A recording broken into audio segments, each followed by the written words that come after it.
Terima kasih, Mas. Yap. Udah kelihatan belum ya layarnya? Yes, perfect, Mas. Kelihatan. Kelihatan ya? Oke, aku present ya.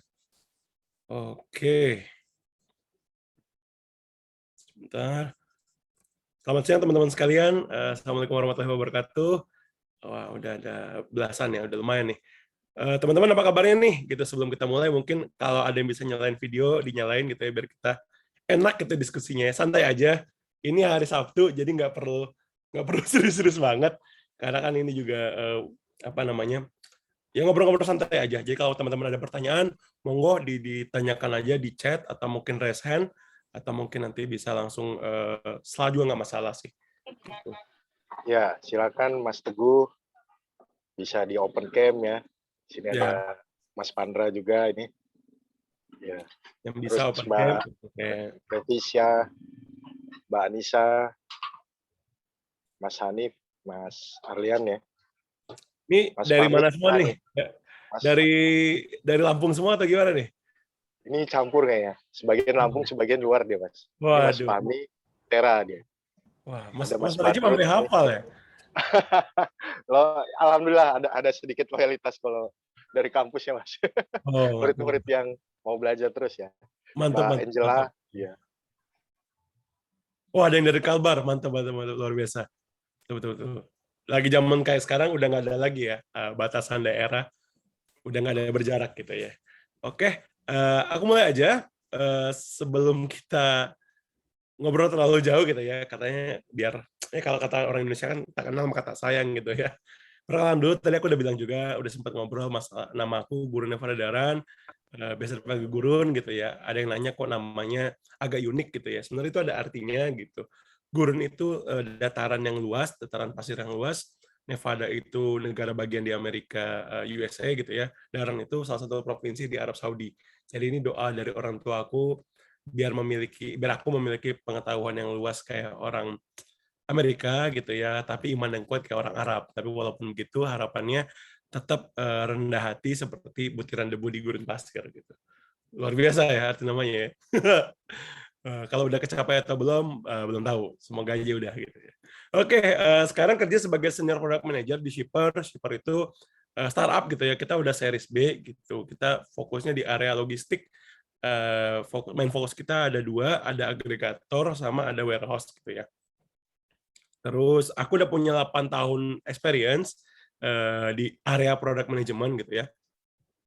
Kayak yang aku tadi bilang, mulai dari FMCG, dari Coca-Cola, pindah habis itu ke Zulik Pharma, terus pindah ke Dana Indonesia, terus terakhir di Shipper gitu.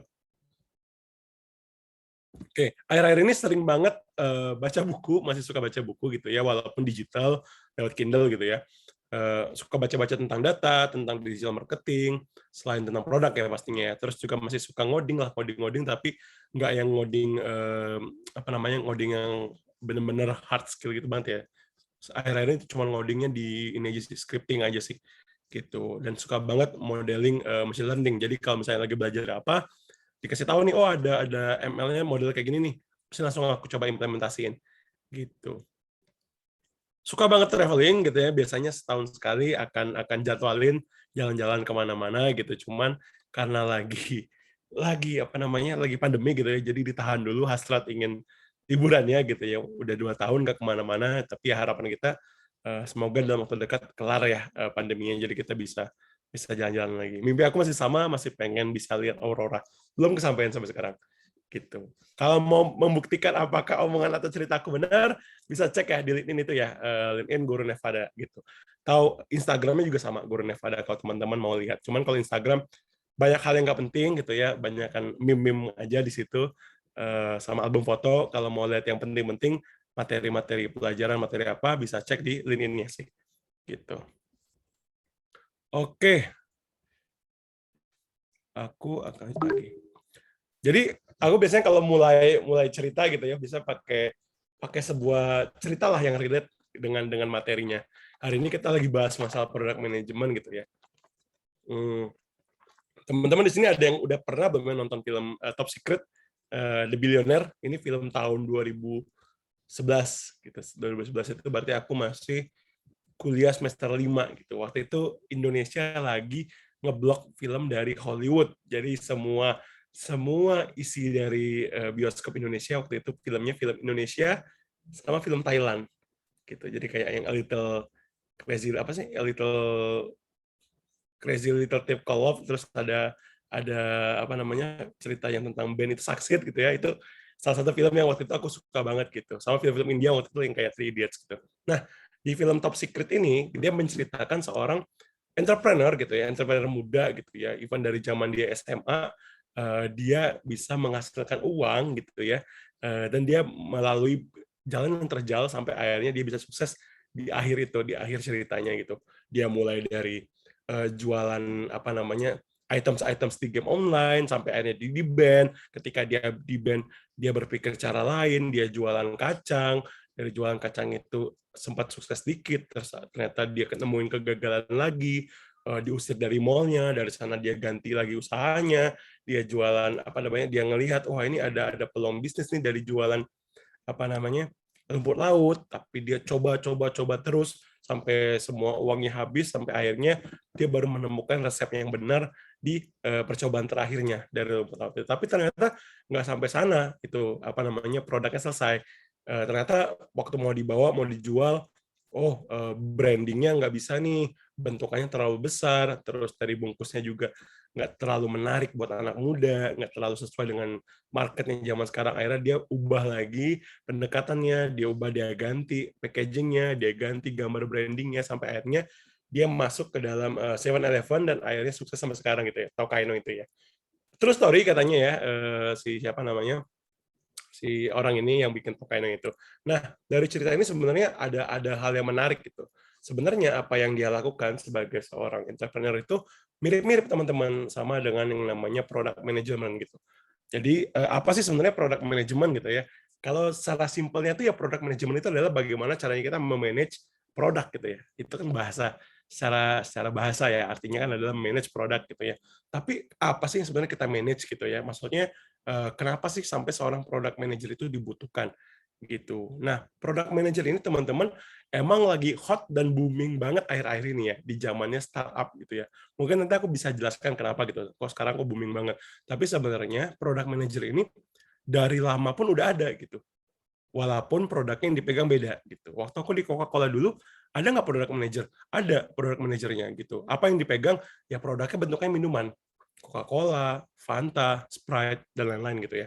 Jadi dia memikirkan kira-kira Coca-Cola ini mau ngeluarin fitur apa lagi sih? Bukan fitur, minuman apa lagi sih gitu yang cocok sama masyarakat gitu. Nah, jadi sebenarnya seorang product manager ini mencoba untuk kalau kita bisa bilang ya, mencoba untuk menemukan product market fit gitu ya, dengan cara menjawab kebutuhan dari customer tadi, tapi harapannya ketika kita menjawab customer tadi kebutuhannya itu juga menghasilkan profit buat company-nya gitu. Karena kita bukan NGO gitu ya, kita bukan ya mungkin kalau yang product manajernya NGO mungkin nggak perlu sampai profit ya, cukup membantu masyarakat aja udah cukup. Tapi kita sebagai seorang product manager, apalagi kalau kerjanya di perusahaan gitu ya, yang profit base gitu ya, kita tuh pasti bukan cuma pengen menjawab pain point atau kebutuhannya masyarakat tadi gitu ya, tapi juga mencoba untuk mendapatkan ada peluang bisnis nggak di situ gitu. Nah contohnya itu kayak gimana sih? Kayaknya masih ngambang gitu ya. Kayak contohnya teman-teman di sini ada yang tahu Flip? Flip itu salah satu e-wallet yang lagi booming juga gitu ya. Iklannya tuh di YouTube sering banget tuh yang muncul. Yang masalah apa? Yang masalah transfer terus dimintain duit 6,5 gitu. Mending pakai Flip gitu ya. Nah, sebenarnya apa yang dilakukan Flip ini udah pendekatan yang paling benar gitu. Dia bisa melihat apa sih masalah yang ada di masyarakat yang sampai sekarang itu belum ada yang menjawab gitu. Gitu. Benar, transfer antar bank itu bayar 6,5 gitu ya. Dari dulu sampai sekarang kayaknya belum ada solusi permanen terkait itu gitu. Mungkin udah ada beberapa e-wallet yang menjawab masalah ini. Contohnya Dana ngasih bebas transfer setiap bulan 10 kali gitu ya. Bisa transfer kemana aja. Atau mungkin yang sebelumnya Dana itu Genius. Genius juga sama. Kalau misalnya kita punya rekening rata-rata berapa juta gitu misalnya, kita boleh dapat bebas transfer 10 kali juga. Tapi that's it gitu. Cuman sampai 10 kali doang. Di atas sana dia balik lagi ke 6,5 tadi. atau ya biaya per banknya. Nah, Flip datang dengan bilang, ini permanen nih, kalian nggak perlu lagi bayar 6,5. Jadi kalau kita bilang, ada tuh tadi tuh, ada undeserved needs, atau ada kebutuhan yang belum terselesaikan di customer, gitu, di masyarakat, yang dijawab oleh Flip. Gitu. Jadi ada tadi masalah yang diselesaikan oleh Flip. Masalah ini juga menghasilkan uang pasti buat Flipnya. Gitu. Jadi kayak dia melihat, oh ini ada masalah ini, kita masuk ke dalam sana, kita selesaikan, kita bikin produknya, ini loh produk Flip menyelesaikan masalah tadi, gitu, masalah 6.500 per transfer itu.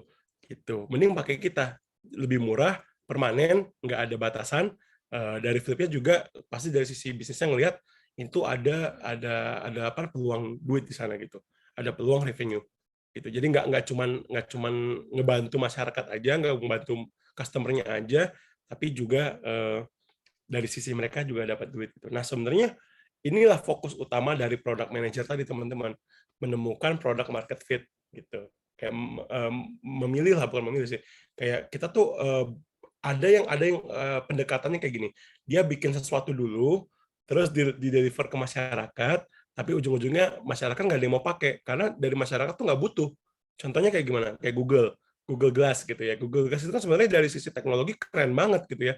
Keren, terus juga kalau dipakai juga kayaknya mantep gitu ya. Cuman kalau kita pikir-pikir gitu ya, kalau masyarakat pikir gitu, masyarakat tuh nggak ada masalah gitu yang bisa diselesaikan oleh Google Glass tadi. Nggak ada masalahnya yang kita miliki gitu. Maksudnya yang harus mengharuskan saya harus pakai itu gitu. Jadi kayak menurut saya tuh ya Google Glass itu ya kayak ya udah kayak sesuatu yang fashion aja jatuhnya gitu, bukan sesuatu yang menyelesaikan masalah hidup saya gitu.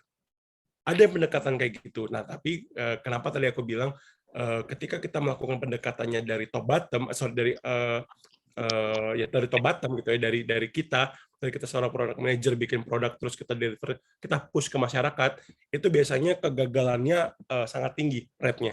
Gitu. Makanya saran aku kalau teman-teman nanti jadi product manager gitu ya, come up lah dengan masalah yang ada di masyarakat dulu.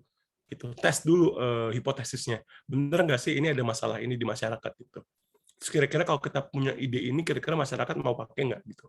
Jadi jangan memaksakan, jangan terlalu cinta sama produk kita gitu ya. Kayak kebanyakan kita kan pasti biasanya kalau udah bikin sesuatu ngerasa kayak, aduh produk gue ini keren banget gitu. Padahal ternyata dari idenya aja tuh nilai jualnya nggak ada gitu. Nggak ada, masyarakat itu sebenarnya nggak membutuhkan itu. Gitu. Jadi kayak bukan masalah keren-kerenan, tapi kemungkinannya apakah produk ini akan dipakai nggak. Setelah dipakai, ada nggak kemungkinan dia menghasilkan uang juga. Gitu. Jadi jangan cuma menyelesaikan masalah doang, tapi juga kalau bisa ada duitnya di sana. Gitu. Itu sebenarnya kenapa dibutuhkan seorang product manager, teman-teman. Nah, kalau kita bisa bilang juga sebenarnya product manager ini ya proxy gitu. Proxy ini dia mendapatkan dia tuh kayak jadi bukan pembatas sih, penghubung gitu ya, penghubung dari customer ke company gitu. Bayangkan kalau teman-teman kita nggak ada product manager gitu ya, gimana caranya company itu bisa tahu customer kita tuh maunya apa gitu. Ya mungkin bisa, tapi banyak banget tim yang harus ketemu customer. Dari marketingnya pergi, dari timnya tech-nya juga harus tahu, terus dari tim salesnya juga akhirnya tersebar-sebar kan. Makanya daripada pendekatannya banyak orang yang datang ke customer gitu ya, mending kita hubungkan aja ke satu orang yang emang bertugas untuk mendengarkan si customer-nya, yang obses kepada customer tadi, gitu, yang mempelajari customer ini maunya apa sih, gitu. Jadi kayak makanya akhirnya kita butuh seorang product manager yang menghubungkan customer ke dalam company dan juga menghubungkan tim-tim di dalam company tadi untuk membuat sebuah produk untuk menjawab tadi masalahnya si customer tadi. Gitu. Nah, kalau teman-teman pernah search masalah product management itu ya adanya di antara tiga ini gitu. Ada di antara UX dan design, ada di antara business and result, ada di antara tech and solutions. Gitu. Ada titik-titik putih, titik hitam gitu ya. Itu collaborations di antara tiga area tadi. Gitu. Nah, itu kita product manager, kita stand di antara itu. gitu. Banyak orang yang bilang product manager itu kayak mini CEO. Kalau aku pribadi bilang enggak sih. Kalau mini CEO kan berarti kita punya kuasa ya. Nah, biasanya di sebuah company gitu ya, product manager itu nggak punya kuasa terhadap tim lain gitu. Kayak contohnya kita ada tim marketing, tim sales gitu ya. Kita ada tim UX, UI design, kita ada tim technical dan engineering gitu ya. Kita tuh nggak bisa nyuruh mereka loh buat bikin. Karena apa? Karena mereka reportnya nggak ke kita, nggak ke product manager gitu. Dia reportnya ya ke bosnya mereka, ada line bosnya lah misalnya. Jadi makanya kenapa aku bilang butuh banget collaboration di situ, karena ya kita tuh mencoba untuk menginfluence, mengajak orang untuk membuat produk yang ada di visi kita gitu, divisinya product manager gitu. Tapi gimana caranya kita bisa meyakinkan oh produk ini tuh benar-benar akan menjawab loh kebutuhan customer gitu. Oh produk ini tuh benar-benar akan keren banget loh dari sisi teknikal. Oh produk ini tuh akan menghasilkan uang loh untuk company kita gitu dari sisi bisnis. Jadi kayak gitulah permainan dari seorang product manager sehari-hari sih gitu teman-teman.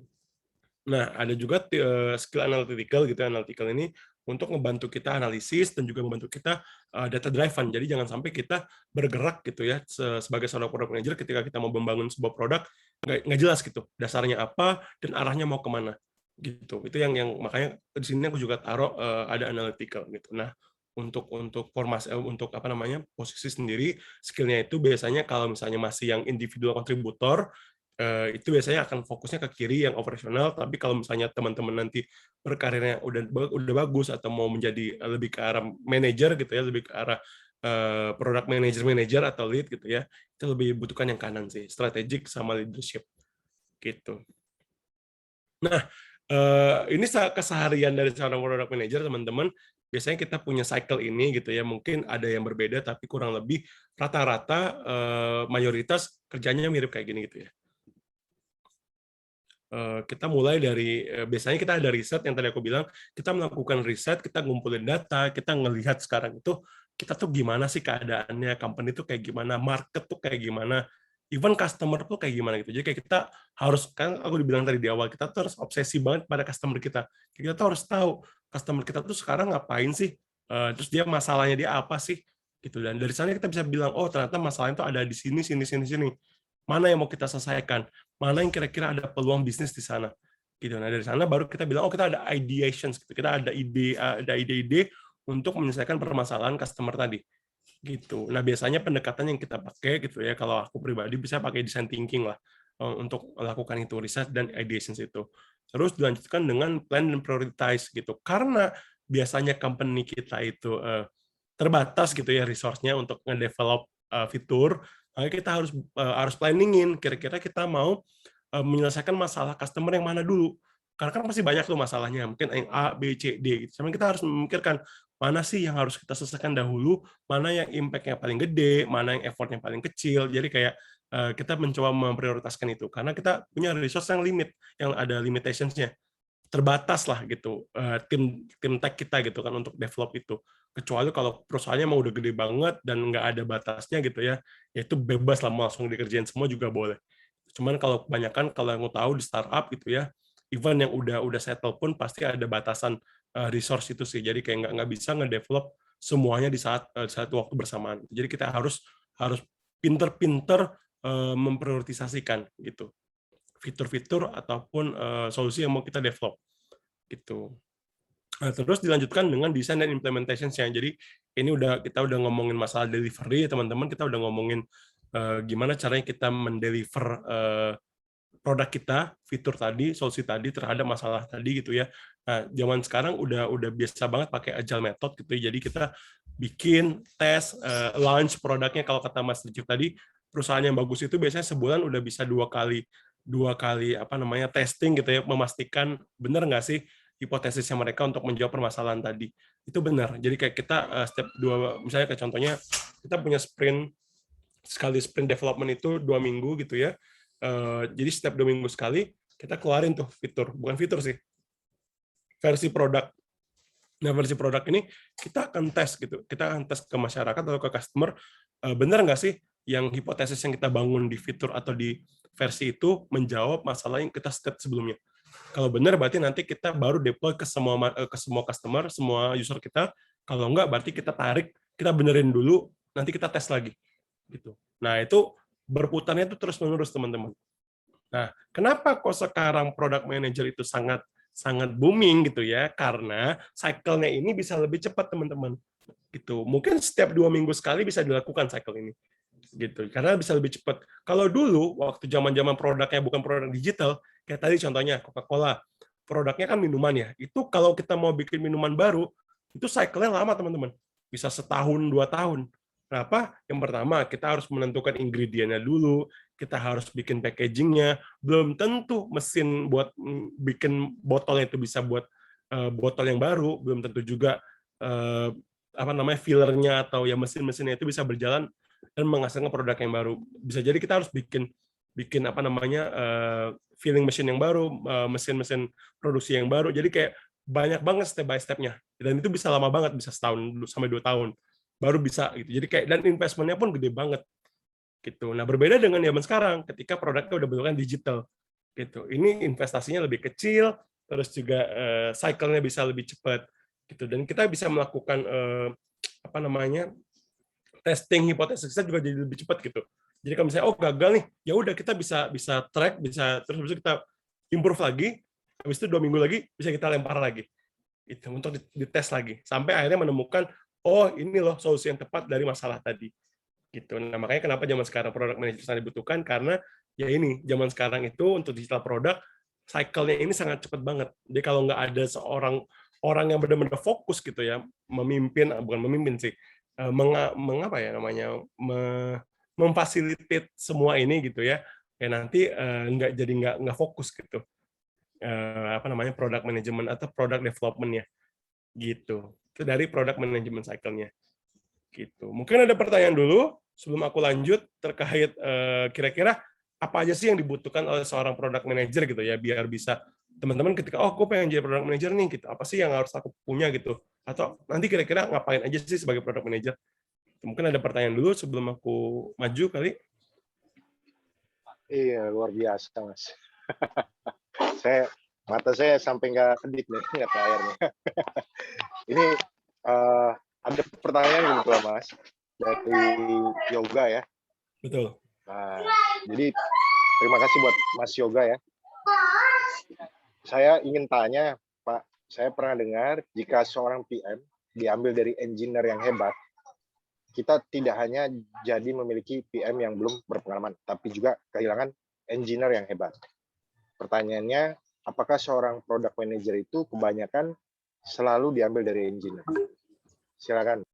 Oke, good questions ya. Pertanyaan yang bagus ya, teman-teman. Memang banyak sih yang bertanya, Mas Gurun, apakah benar sih seorang product manager itu harus dari engineer atau mungkin dari background-nya harus IT atau memiliki technical background? Menurut aku pribadi ya, walaupun aku background-nya IT, tapi menurut aku product manager itu nggak harus dan nggak mesti juga sih background-nya IT gitu. Karena kalau aku tadi bilang gitu ya, IT itu technical itu cuman satu part dari area di mana kita berkolaborasi teman-teman.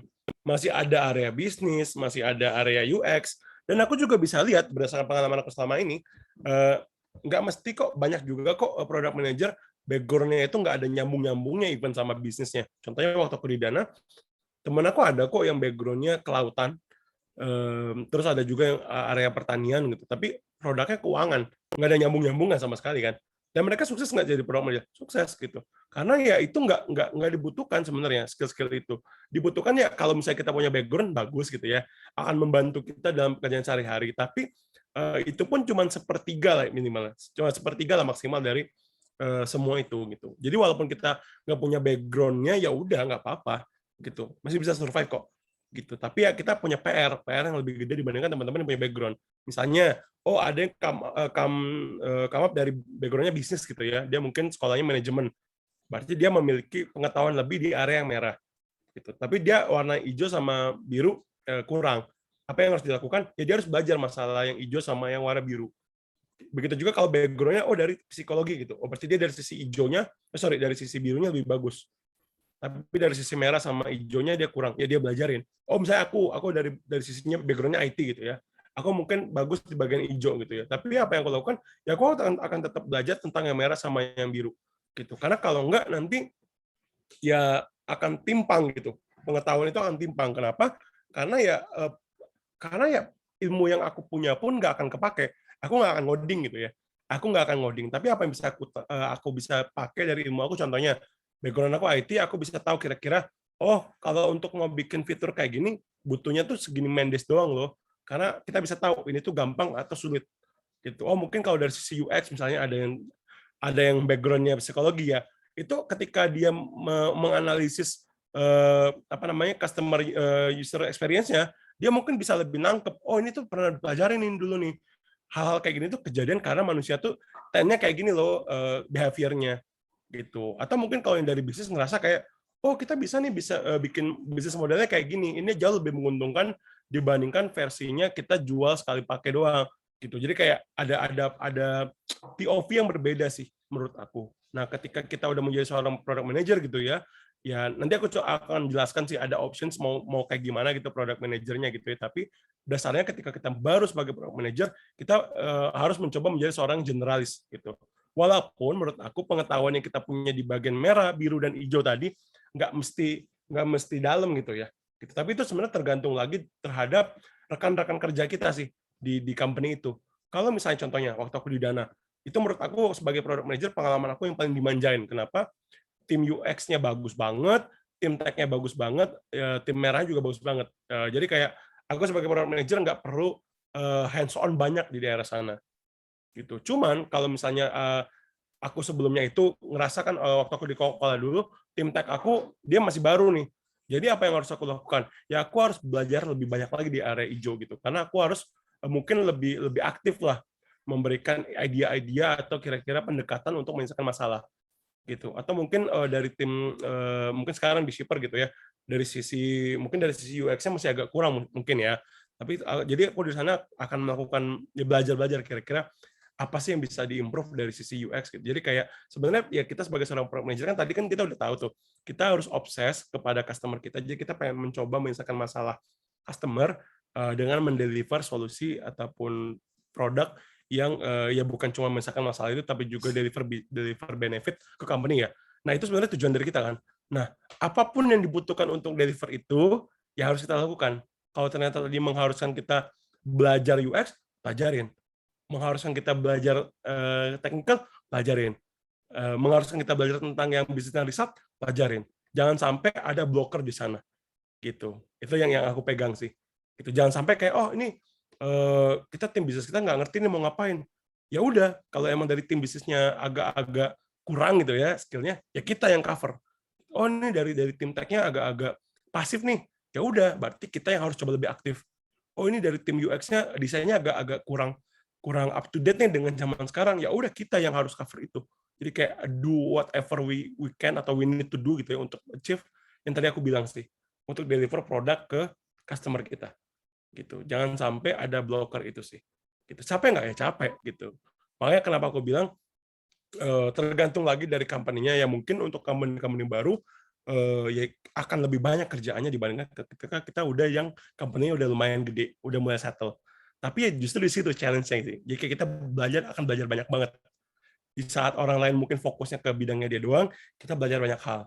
Aku kayak kemarin aku belajar tentang manusia, kayak belajar kenapa sih orang bisa suka TikTok gitu. Aku tuh sampai pelajari hal kayak gitu. Kayak aku belajar juga oh ternyata ada loh cara lain menghasilkan bisnis bukan cuma dari jualan doang.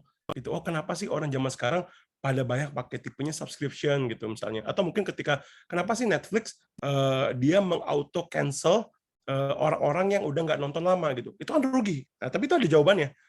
Ya makanya aku bilang akhirnya ada hal-hal itu yang bisa kita pelajarin dan harus kita pelajarin gitu. Walaupun nanti ketika mungkin kita udah pindah ke tempat yang lebih settle, ilmu-ilmu kita tadi nggak kepake, tapi kita jadi punya pengalaman dan punya ilmu yang lebih baik dibandingkan yang lainnya gitu. Jadi kayak warna kuning kita itu lebih broad gitu, lebih luas gitu ya. Gitu. Itu mungkin Luar untuk menjawab biasa. terkait yang engineering tadi ya. Luar biasa Mas Birun. Ini banjir pertanyaan nih. Ya, animonya makin tinggi. Oke. Thanks buat semuanya yang sudah bertanya ya. Ini kita lanjut lagi ke pertanyaan atau ke materi dulu, Mas? Oke, aku baca sekilas dulu ya. Nanti kalau misalnya ada yang berhubungan sama materi, aku akan coba jawab. Oke, berarti ini lanjut ke pertanyaannya. Aku sebentar. Aku lanjut materi dulu ya teman-teman ya. Oh, materi dulu. Oke. Biar Mohon lebih menunggu kawan-kawan. Ya, terima tunggu kasih. ya. Oke. Nah, kita masuk nih. Tadi kita udah bahas tuh masalah perkenalan tentang product manager ya. Dia itu ngapain, terus dia itu sebenarnya tujuannya itu apa sih di sebuah company. Nah, ini aku coba deh membreakdown lah apa sih yang kita lakukan gitu ya.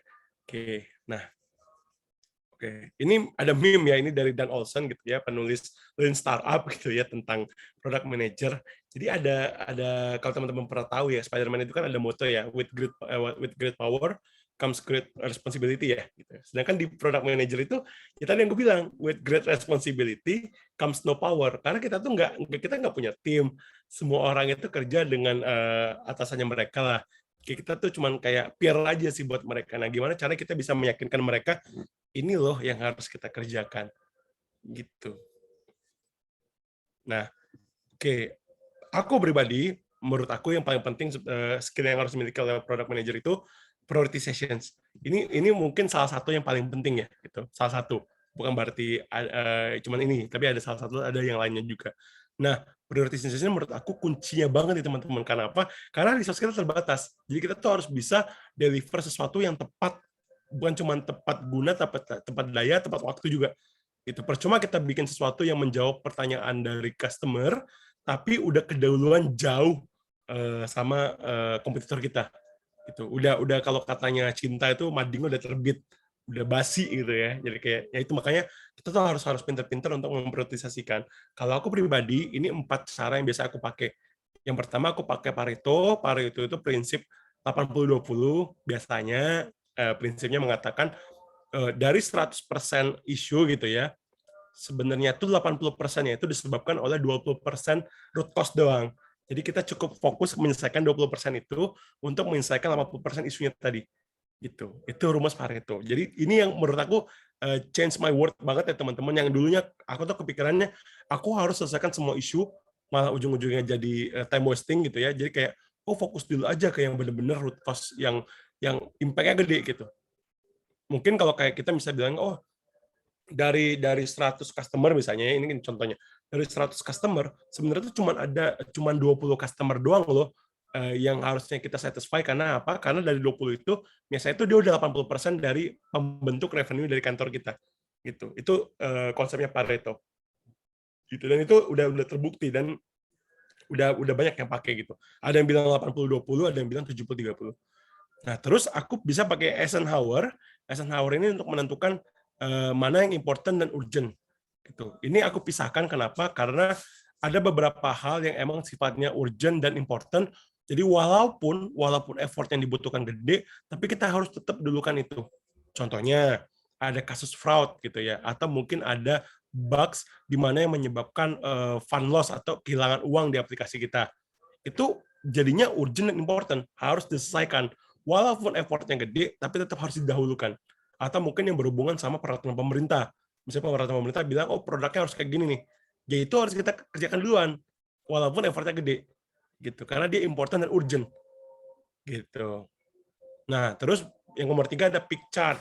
Kalau peak chart ini ya sama lah kayak Eisenhower, tapi dia bukan ngebandingin important dan urgency, tapi lebih karena impact dan effort. Gitu. Nah, kalau teman-teman sering dengar low hanging fruit atau mungkin quick win, bahasa-bahasa startup gitu ya. Nah, sebenarnya itu ditunjukkan oleh peak chart ini. Low hanging fruit itu apa sih? Low hanging fruit itu berarti dia impact-nya gede, tapi effortnya kecil. Jadi ya emang harus didahulukan, gitu kan. Makanya disebut low hanging fruit. Buahnya tinggal petik doang, gitu. Nah, terus yang terakhir adalah rise score. Rise score ini sebenarnya bentuk kuantitatif dari si siapa peak chart-nya. Kalau peak chart tadi kan kita cuma bentuknya gambar, kita kayak ngira-ngira ya. Kalau ternyata teman-teman ngerasa kalau ngira-ngira gini kayaknya bisa takut salah nih, ya udah boleh pakai rise chart.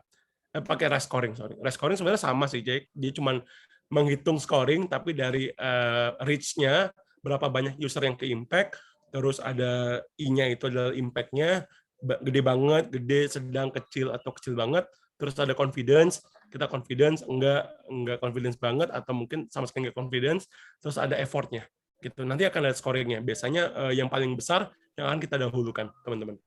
Ini tools yang biasa aku pakai di prioritizations. Gitu. Mungkin yang baru tahu bisa nanti dipelajarin lagi gitu ya, cari-cari ini apa sih yang diomongin tadi. Kalau misalnya udah yang tahu ya udah bagus berarti ya. Tinggal diimplementasikan aja ke sehari-harinya gitu. Nah, tapi kan tadi kita ngomongin prioritisasi kan. Kan tadi kita udah bilang ini ada yang important, ada yang urgent, ada yang impactful, ada yang effort. Itu gimana cara menentukannya ya? Maksudnya best tentukannya apa? Gitu. Nah, company startup yang bagus gitu ya, pasti harusnya udah punya dong dasar perhitungan yang baiknya gitu ya. Biasanya kalau zaman sekarang gitu ya di startup pakainya OKR gitu ya. Objective Key and Result gitu yang diturunkan dari North Star. North Star itu satu matriks yang dipakai oleh startup gitu ya. Biasanya cuma satu angka aja yang menunjukkan tujuan dari perusahaan itu apa gitu. Mungkin contohnya kayak tadi Flip gitu ya. Flip itu kan dia menjawab permasalahan transfer antar bank dari nasabah-nasabahnya, dari customer-customernya. Nah, mungkin menurut aku North Star Metric itu adalah jumlah transaksi antar banknya, transfer antar bank. Kenapa? Karena North Star ini menunjukkan value yang didapat oleh customer yang apa namanya, yang lead ke revenue perusahaan. Jadi customer-nya dapat value dari produknya, tapi ini juga yang menghasilkan revenue ke perusahaan. Ya tadi kayak contoh transfer antar bank gitu ya. Itu kan berarti kan makin gede angkanya, berarti kan makin menunjukkan customer itu merasa Flip itu membantu mereka gitu kan.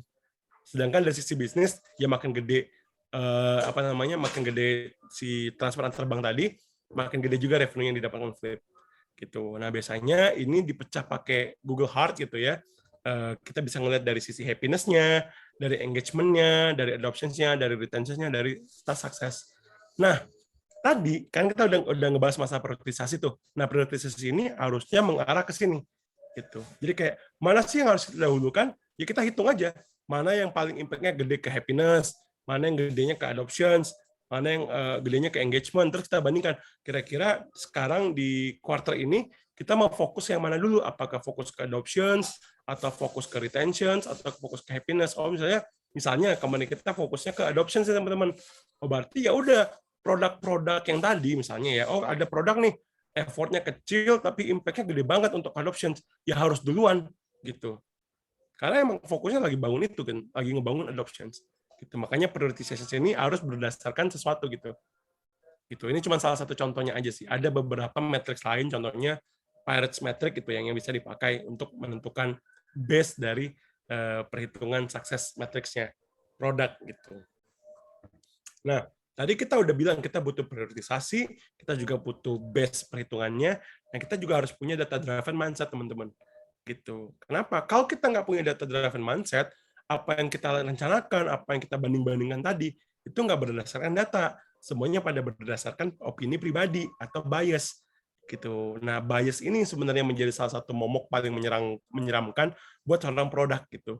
Buat product manager apalagi gitu. Jadi jangan sampai teman-teman sebagai seorang product manager itu ego. Ego itu maksudnya teman-teman merasa kalau teman-teman itulah pengguna utama dari produknya.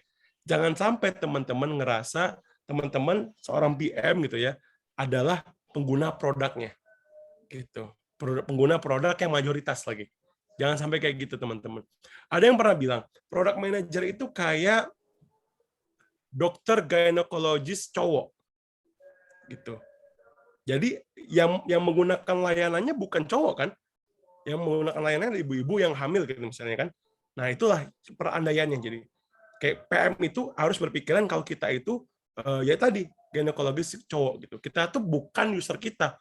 Jadi kita harus cari tahu pakai data, buktikan pakai data. Begitu juga tadi kita bilang tuh, oh ini prioritasnya adalah fitur ini dulu gitu. Jangan sampai itu berdasarkan ego kita aja. Menurut gue ini penting banget gitu, karena ini impact-nya gede-gede. Tapi buktinya apa? Bukan buktinya, maksudnya backing datanya apa gitu. Ketika kita bisa bilang ini impact-nya gede banget, ini akan reach 1 juta user. Datanya mana? Gitu. Riset yang dilakukan apa? Gitu. Itu yang harus digunakan sebagai basisnya, teman-teman. Gitu. Jadi nggak serta-merta kita bisa bilang ini gede nih, menurut gua. Oh, terus ada PM lain bilang punya gua lebih keren nih, gitu. Ini harusnya lebih bagus. Ujung-ujungnya apa? Ya berantemnya nggak jelas gitu. Gitu. Dan ketika mungkin kalau pakai ego masing-masing, ketika di deliver ya gambling aja jatuhnya. Bisa jadi dia sukses atau ya kemungkinan besar pasti akan gagal produknya karena nggak ada basis datanya tadi. gitu. Nah, ini salah satu tipsnya, ada banyak ya, ada ya, oh data always come first, terus ada learn to embrace failure gitu ya. Jadi kayak kita bilang tadi, zaman sekarang udah banyak banget eksperimentasi gitu ya. Ya udah, namanya orang eksperimen ya pasti akan gagal gitu. Dan itu ya menurut kita ya wajar di product management gitu. Karena kan sama-sama kita tuh nggak tahu ya, ini kan area uncertainty ya, area yang nggak jelas gitu ya. Jadi kayak mungkin kita gagal, mungkin kita berhasil gitu. Tapi ya udah kita learn aja gitu. Suatu saat kita berhasil, suatu saat kita belajar kalau katanya orang-orang itu ya. Jadi kayak gagal itu sebenarnya kita belajar. Oh ternyata nggak kayak gini. Mungkin kita harus tweak lagi nih produk. Nah, terus juga jangan sampai cherry picking. Cherry picking itu ada orang-orang yang kayak cuma nampilin data atau pakai data yang nge-support idenya dia. Jangan sampai kayak gitu ya teman-teman. Gitu aja kayak oh ini ada data A nih bagus nih, ini mensupport ke decision kita, malah kita pakai. Oh yang B nggak mensupport decision kita, nggak kita pakai. Itu yang jangan sampai pendekatannya kayak gitu. Gitu. Terus yang terakhir adalah fokus on what matters. Jadi kayak zaman sekarang data itu banyak banget teman-teman. Jadi kayak banyak banget. Jadi kayak jangan sampai kita jadi terdistraksi dengan banyak data. Jadi kayak sebisa mungkin fokus aja ke yang benar-benar berarti gitu. Ada banyak kok data-data yang sebenarnya bisa kita gunakan, tapi nggak sekarang. Jadi kayak ya udah sekarang kita fokus aja dulu yang untuk mencapai tujuan kita yang sekarang dulu aja. Itu menurut aku sih. Jangan sampai kita ya lost in data lah istilahnya orang-orang itu ya. Oke, ini juga salah satu yang menurut aku penting juga gitu ya. Tadi aku bilang kita jangan cuma punya mindset yang aja, tapi kalau bisa punya practical skill-nya juga gitu ya terkait data tadi. Cuman ya ini nggak mesti sih. Gitu. Tapi menurut aku nice to have ketika teman-teman udah mulai kerja sebagai product manager, pengen mencoba lebih agile lagi, pengen memperbaiki analisis teman-teman, pengen mungkin bisa bikin dashboard yang lebih baik, pengen bikin apa namanya ya tadi meningkatkan skill analisis teman-teman. Menurut aku udah saatnya juga untuk meningkatkan practical skill-nya sih di bidang data tadi gitu. Nah, tadi dari awal aku udah bilang seorang product manager itu harus obses terhadap customer-nya gitu ya. Nah, jadi kita tuh sebagai seorang product manager tuh harus punya empati gitu kepada customer. Mungkin sebelum aku jelaskan gitu ya, mungkin aku butuh aku akan tanya dulu ke teman-teman sekalian, ada yang bisa jawab nggak ya apa itu bedanya empati sama simpati itu apa? Mungkin bisa dijawab gitu ya di bagian chat box-nya gitu ya, nanti kita akan baca sama-sama sih. Jadi apa sih bedanya empati sama simpati ya? Gitu. Dijawab aja, nggak perlu malu-malu ya di chat box ya. Oke.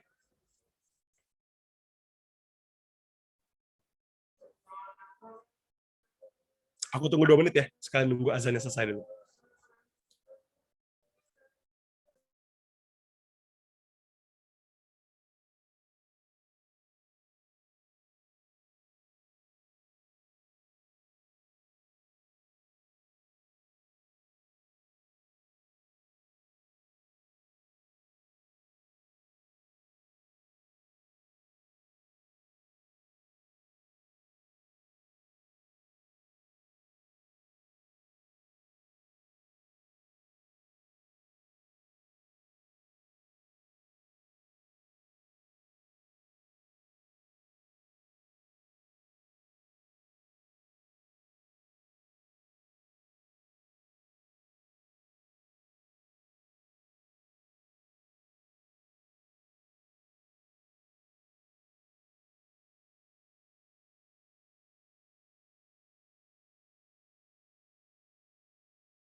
Oke, saya kembali. Jawabannya menarik-menarik ya teman-teman ya. Kurang lebih sama semua jawabannya. Jadi kalau bisa aku jelaskan gitu ya, simpati dan empati itu perbedaannya adalah dari sudut pandang mana kita melihatnya gitu ya. Simpati itu biasanya hanya perasaan kasihan gitu ya. Dari sudut pandang ketiga kita kepada seseorang gitu ya. Jadi kayak cuman merasa kasihan aja, cuma kayak ngomongnya oh, kasihan ya gitu ya.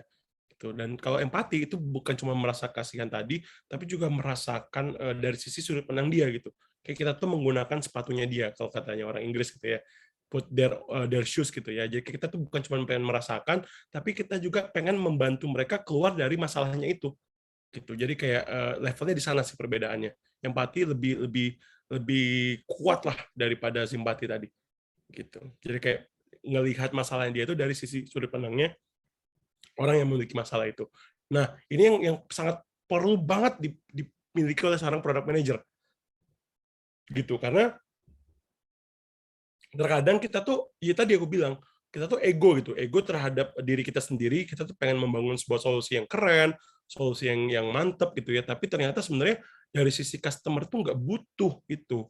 Itu makanya kenapa empati ini harus didahulukan. Jadi semua itu harus kita kembalikan kepada customer gitu. Jadi kayak kira-kira kalau kita bikin ini gitu ya, customer tuh ada masalah apa sih yang bisa diselesaikan gitu. Kira-kira nanti customer suka nggak ya? Kira-kira customer nanti kayak gimana ya? Gitu harus dikembalikan ke arah sana gitu. Jadi semua solusi, semua fitur yang kita bangun, semua masalah yang tadi kita mau selesaikan, yaitu harus dikembalikan lagi ke arah customer-nya. Gitu. Jadi kita harus pakai empati kepada customer. Jangan sampai ego kita sebagai seorang PM gitu ya, sebagai seorang yang ya tadi agak berkuasa di produk itu menjadikan kita bias dalam menentukan decisions-nya sih. Gitu. Kedepannya mau kayak gimana produknya. Gitu. Oke. Nah, tapi teman-teman, empati itu ya boleh empati, tapi kita itu cuma bisa menanyakan masalahnya apa kepada customer. Jangan tanyakan solusinya apa, karena customer itu ya nggak tahu solusinya apa gitu. Mencari solusi itu tugasnya product manager dan teman-teman di company ya gitu. Bukan tugasnya customer. Ya customer itu cukup report aja masalahnya apa gitu. Penyelesaiannya kita sebagai seorang product manager dan rekan-rekan kita di company untuk menyelesaikan itu sih. Gitu. Nah, ada quotes menarik dari Henry Ford gitu ya. Kalau dia menanyakan kepada orang-orang apa yang mereka mau, pasti mereka akan jawab faster horses, which is nantinya Henry Ford nggak akan bikin mobil dong, gitu. Orang-orang nggak ngerti zaman dulu. Oh ternyata tuh ada teknologi atau ada solusi berbentuk mobil tadi. Mobil itu come up-nya dari Henry Ford-nya, bukan dari orang-orang yang merasa udah ini lambat ya. Makanya gue bilang gue sih butuhnya lebih butuh faster horses gitu. Nah, itu juga sebenarnya yang di iniin sama Steve Jobs sih gitu. Steve Jobs juga bilang sebenarnya people tuh nggak ngerti apa yang mereka mau sampai ya kita show it to them sih gitu. Nah makanya the next skill atau mungkin pengalaman yang teman-teman harus bisa punya itu adalah design thinking gitu. Design thinking ini adalah gimana caranya kita bisa memeras gitu ya, memeras sebuah permasalahan gitu ya, memeras sebuah permasalahan, memilih mana yang paling penting dari semua itu, terus kita elaborate lagi kira-kira idea mana sih yang bisa kita pakai untuk menyelesaikan itu sampai akhirnya kita decide dan coba validate idenya gitu ya di akhir hari gitu. Jadi kayak ini sebenarnya paling sering dilakukan oleh seorang product manager sih gitu. Nggak mesti bentukannya design thinking, biasanya kalau aku juga pakai double diamond gitu ya. Tapi kurang lebih apa yang kita lakukan itu ya kita mencari tahu gitu kira-kira ya tadi mengelaborate atau mengekspor semua permasalahan tadi menjadi kira-kira apa aja sih masalahnya. Jadi kan karena kan terkadang apa yang diucapkan oleh customer itu belum tentu mewakili semua permasalahannya. Jadi kayak kita bisa melihat kira-kira ada peluang apa lagi ya dari masalah itu. Jadi itu yang kita lakukan di design thinking ini teman-teman. Gitu. Nah, ketika udah selesai pun belum tentu sukses kok gitu. Ketika dites ternyata nggak oke, balik lagi ke riset, balik lagi ke analisis gitu. Terus kita bikin hipotesis baru gitu. Sampai akhirnya hipotesis kita benar dan akhirnya kita bisa percaya diri, oke ini kita bisa deliver ke semua user atau customer kita gitu. Tapi kenapa kita harus elaborate semua tadi ya? Masalah itu kenapa harus kita cacah lagi, kita harus peres idenya apa aja gitu. Karena kita tuh pengen mengurangi risk gitu, mengurangi resiko gitu. Tanpa adanya proses ini, tanpa adanya proses design thinking, tanpa ada proses namanya product discovery gitu ya. Ya apa yang kita lakukan tuh kita cuma jumping langsung ke solutions, which is berbahaya. Kenapa berbahaya? Karena kita nggak ada apa ya kayak namanya kita jalan deh, lagi jalan gitu ya, kita lagi jalan tiba-tiba kita lompat aja gitu, kita nggak tahu di depan itu sebenarnya ada jurang atau enggak gitu. Jadi resikonya bisa jadi sih ketika kita lompat tadi selamat gitu ya nyampe ke tujuan, tapi bisa jadi juga dan kemungkinan besar ya masuk jurang gitu. Itulah kenapa kita harus sedikit berhati-hati. Makanya kita sebagai seorang product manager itu, karena sekarang udah cycle-nya udah cepet banget, jadi ya nggak ada alasan kenapa kita nggak melakukan eksperimentasi ini sih. Gitu teman-teman. Kenapa kita nggak bisa melakukan ini dengan cepat gitu. Udah nggak ada lagi alasannya untuk itu sih. Gitu. Nah, ini adalah empat risk menurut Marty Kagan ya, yang harus di-tackle sebisa mungkin, se-early mungkin gitu. Jadi yang pertama terkait dengan value risk gitu ya. Value risk ini lebih ke arah customer tuh akan pakai nggak sih produk kita gitu. Ya kalau kita bilang tadi market product fit ya gitu ya. Product market fit gitu. Jadi ya percuma produk kita keren, percuma produk kita bagus gitu ya, tapi nggak ada yang mau pakai, nggak kejual juga gitu kan. Karena nggak menyelesaikan masalah apapun. Terus yang kedua, lebih ke arah customer tuh bisa nggak sih pakai produk kita. Jangan sampai produk kita tuh sebenarnya udah keren banget, tapi kita bikinnya ribet sampai akhirnya customer nggak bisa pakai. Akhirnya customer coba-coba lihat ini ribet nih, ditinggalin gitu. Terus yang ketiga, masalah visibility risk. Bisa nggak sih kita bikin itu dengan constraint waktu, skill-nya kita, tim kita sekarang bisa nggak sih buat itu? Karena bisa jadi ide yang kita punya tuh bagus banget, tapi kita nggak punya capability untuk bikin itu. Ya berarti harus ngapain nih? Harus tambah orang, harus tambah apa? Harus pelajarin dulu background-nya atau kayak gimana. Jadi kayak banyak masalah yang harus diselesaikan ya. Nomor 4 yang terakhir ada business viability risk. Ini kayak kira-kira kalau kita bikin ini kita ada budgetnya nggak ya, dari sisi government ada nggak ya peraturan pemerintah yang kita kita labrak gitu atau kayak gimana. Jadi kayak ini juga harus dicoba dijawab sesegera mungkin. Gitu. Karena aku dulu punya pengalaman dulu ya waktu di salah satu company gitu. Kita udah bikin produk udah bagus banget, udah kita deliver ke customer kita gitu, ternyata pemerintahnya ngelarang, produknya katanya masih abu-abu, belum ada peraturannya gitu. Asumsi kita waktu kita bikin karena ini masih abu-abu, jadi ya masih boleh dipakai. Ternyata pemerintah bilang nggak boleh. Jadi ya akhirnya apa? Akhirnya kita kena business viability risk. Effortnya apa? Kita harus develop produk baru lagi. Kita harus tarik semua produk yang udah kita deliver lagi produk yang baru. Itu ya tadi akhirnya buang-buang resource. Itu salah satu pelajaran yang mungkin menurut aku berharga sih gitu. Jadi kayak kalau sebisa mungkin kita harus bisa menjawab dulu empat risk ini sih sesegera mungkin gitu ya. Oke, tadi kita udah ngomongin lumayan jauh ya kita ngobrol ya, dari prioritisasi, dari data, terus juga dari empathy, terus dari pendekatan design thinking segala macam. Nah, ini aku coba kasih beberapa akan aku coba elaborasi lagi ya. Ada beberapa alat yang misalnya aku pakai ya, sebagai seorang product manager. Kenapa? Karena Abraham Maslow pernah bilang gitu. Abraham Maslow pernah bilang, kalau kamu cuma punya tools palu gitu ya, kalau kamu cuma punya palu, semua masalah yang kamu punya itu akan terlihat seperti paku. Maksudnya itu apa?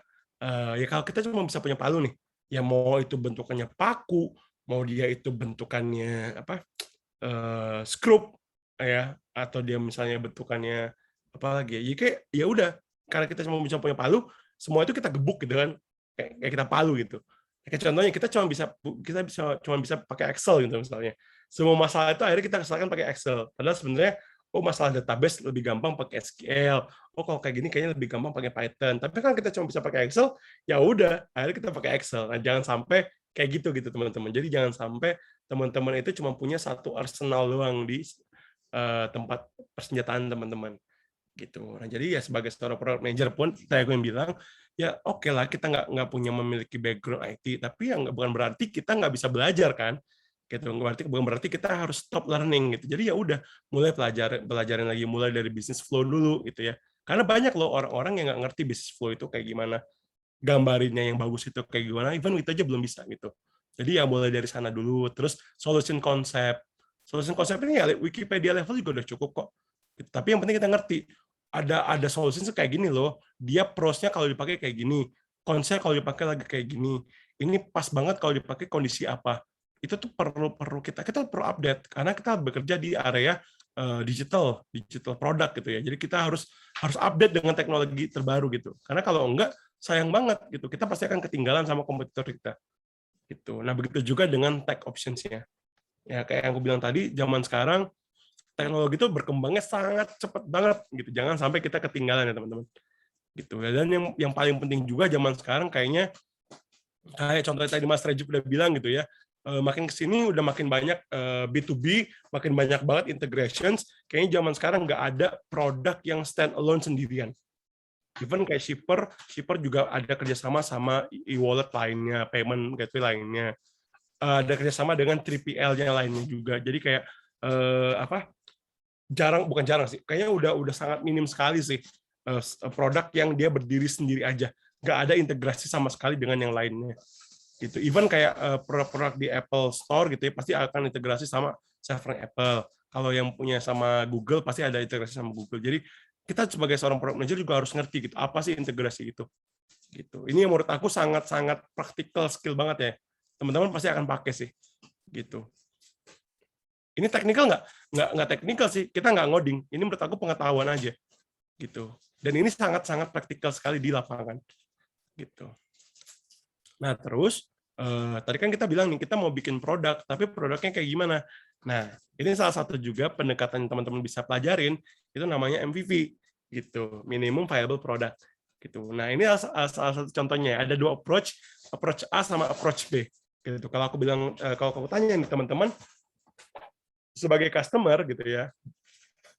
Kalau misalnya dapat produk gitu yang di develop setiap beberapa bulan sekali gitu. Teman-teman akan prefer solusi 1 atau solusi 2 gitu. Atau ada nggak yang prefer solusi 1 gitu, solusi A. Ada nggak yang prefer solusi A dibandingkan solusi B gitu.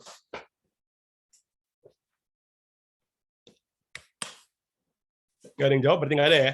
Oke, karena ya benar, karena konsep yang benar itu adalah yang B gitu.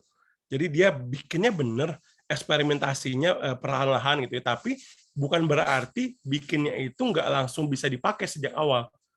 Ini yang sangat populer banget kalau teman-teman suka dengar istilah-istilah MVP gitu ya. Ini sebenarnya konsepnya itu adalah sebisa mungkin dari iterasi awal produk itu udah bisa dipakai gitu, udah bisa dites sama customernya. Walaupun dia belum sempurna nggak apa-apa, makanya disebutnya minimum viable. Minimum viable itu berarti ya dia udah bisa dipakai gitu. Udah minimal udah menyelesaikan satu masalah gitu, walaupun belum semua masalahnya gitu. Nah, habis itu di iterasi selanjutnya baru kita perbaiki lagi, kita tambahkan apanya, selanjutnya ditambahkan apanya lagi, ketika sampai akhirnya udah final gitu ya di pendekatan keempat, di iterasi keempat.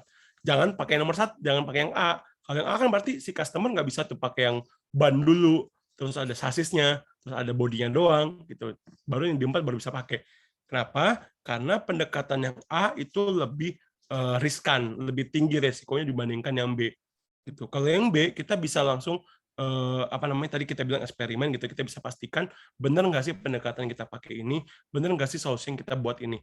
Itu kalau enggak kita bisa balik lagi, bisa lebih cepat lagi, kita bisa iterasi lagi gitu. Oh ternyata ini udah benar, oh bagus, berarti kita bisa tambahkan lagi. Benar nggak nih? Oh enggak, ternyata balik lagi. Lebih resikonya lebih kecil karena perubahan yang kita bikin itu lebih kecil, jadi secara resource kita nggak spend banyak gitu. Jadi kalau gagal ya udah nggak apa-apa, kita learning sesuatu. Kalau yang pendekatan A, ketika udah sampai nomor 4 gitu, mobilnya udah jadi. Ternyata customer bilang bukan kayak gini yang gue mau. Itu udah buang waktunya banyak, resource-nya juga banyak banget yang kebuang. Karena kita langsung ke produk jadinya. Gitu. Walaupun sama-sama pakai iterasi, tapi pakai iterasi ya apa yang bisa dipakai nomor 1 ban gitu doang. Gitu. Apakah nomor 1 menjawab pertanyaan permasalahan user? Enggak kan? Gitu. Apakah nomor 2 udah bisa? Belum juga. Nomor 3 apalagi gitu.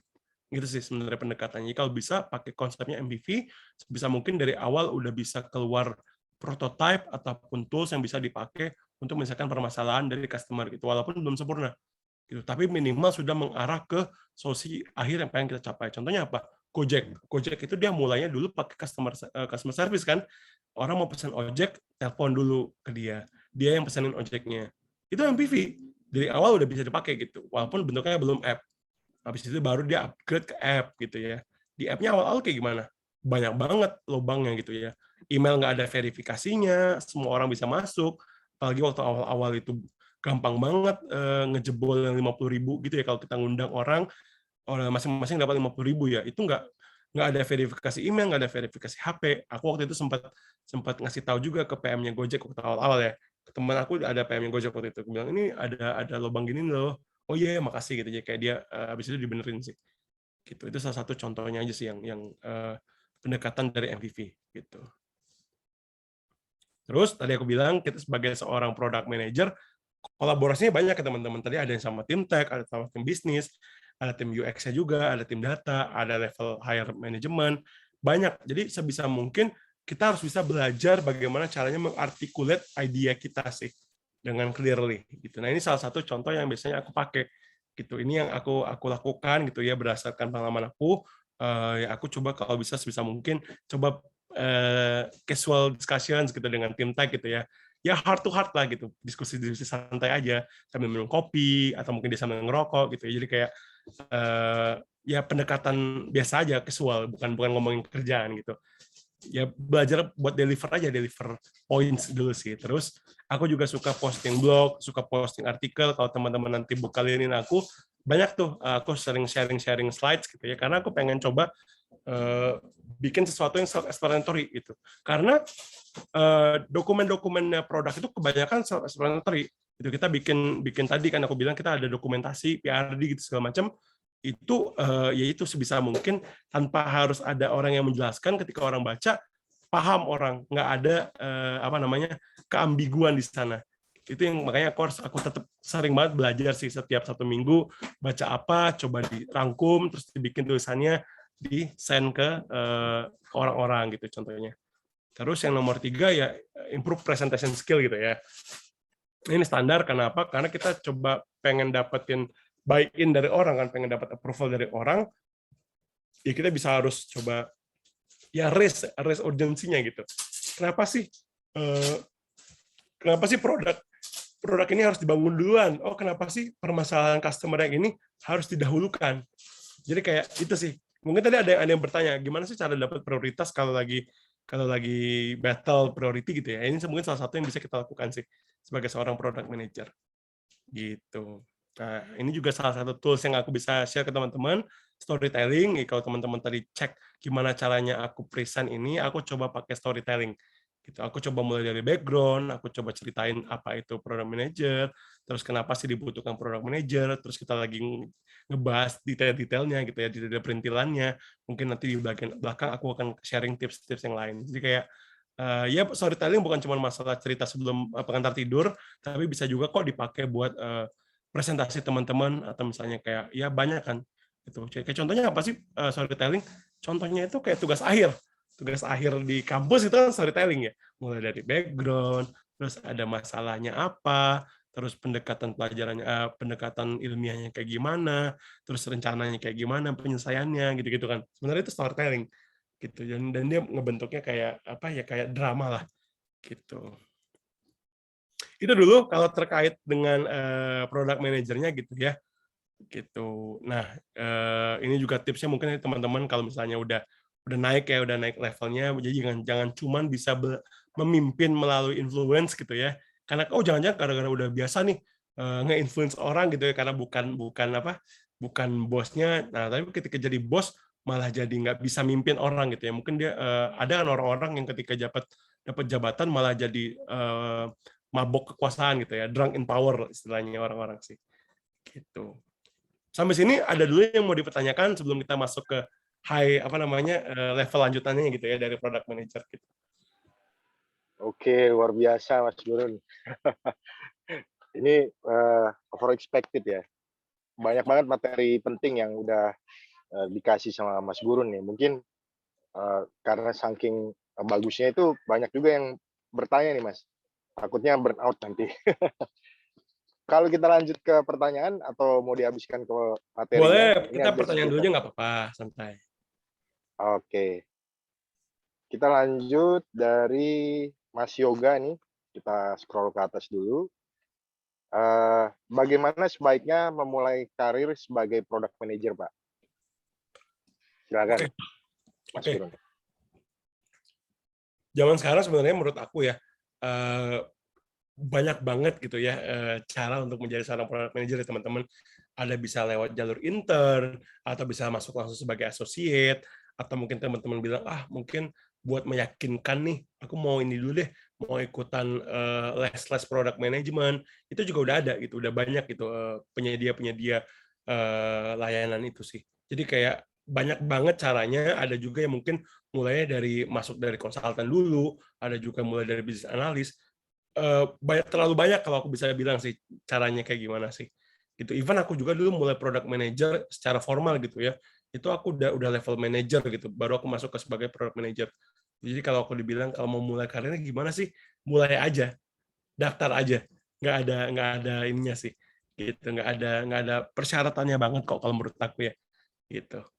Mungkin kalau misalnya masih kuliah, intern aja. Kalau misalnya baru lulus, coba associate. Kalau misalnya, aduh, aku ngerasa belum yakin nih mas, belum tahu, pengen pasti dulu ikut lesnya. Ada lesnya product management kok. Gitu. Ada banyak cara menuju Roma, teman-teman. Santai aja. Gitu. Oke, thank you Mas Gurun. Semoga menjawab buat yoga ya.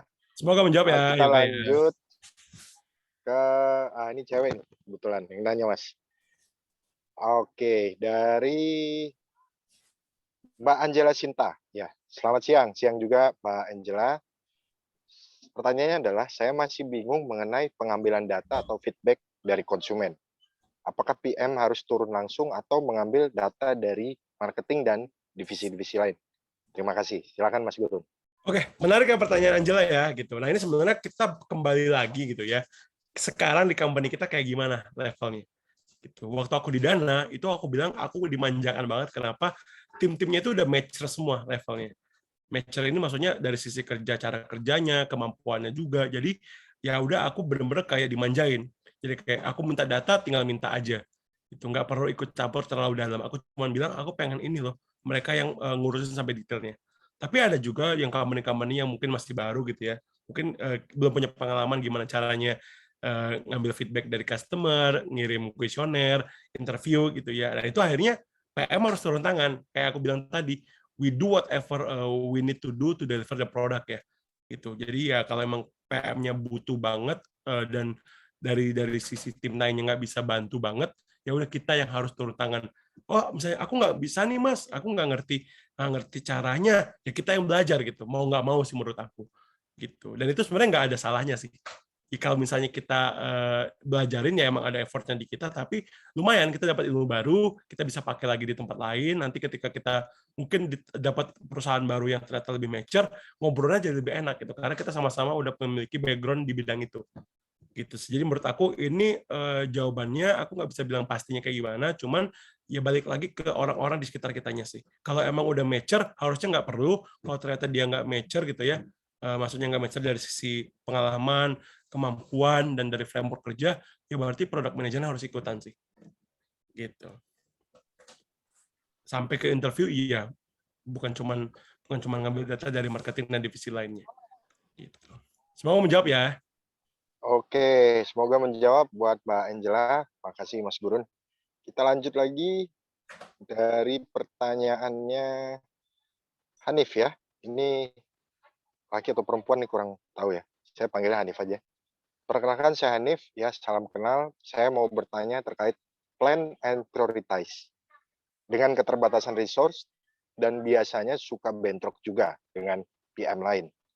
Pertanyaannya, bagaimana caranya supaya produk yang kita ajukan itu bisa diprioritaskan? Karena itu mempengaruhi KPI tim produk kita. Silakan Mas Gurun. Menarik ya, pertanyaan menarik. Tadi aku juga sempat jawab bagaimana cara kita memprioritaskan produk. Nah, masalahnya teman-teman, ini yang suka orang, menurut aku suka salah gitu ya di dalam satu company ya.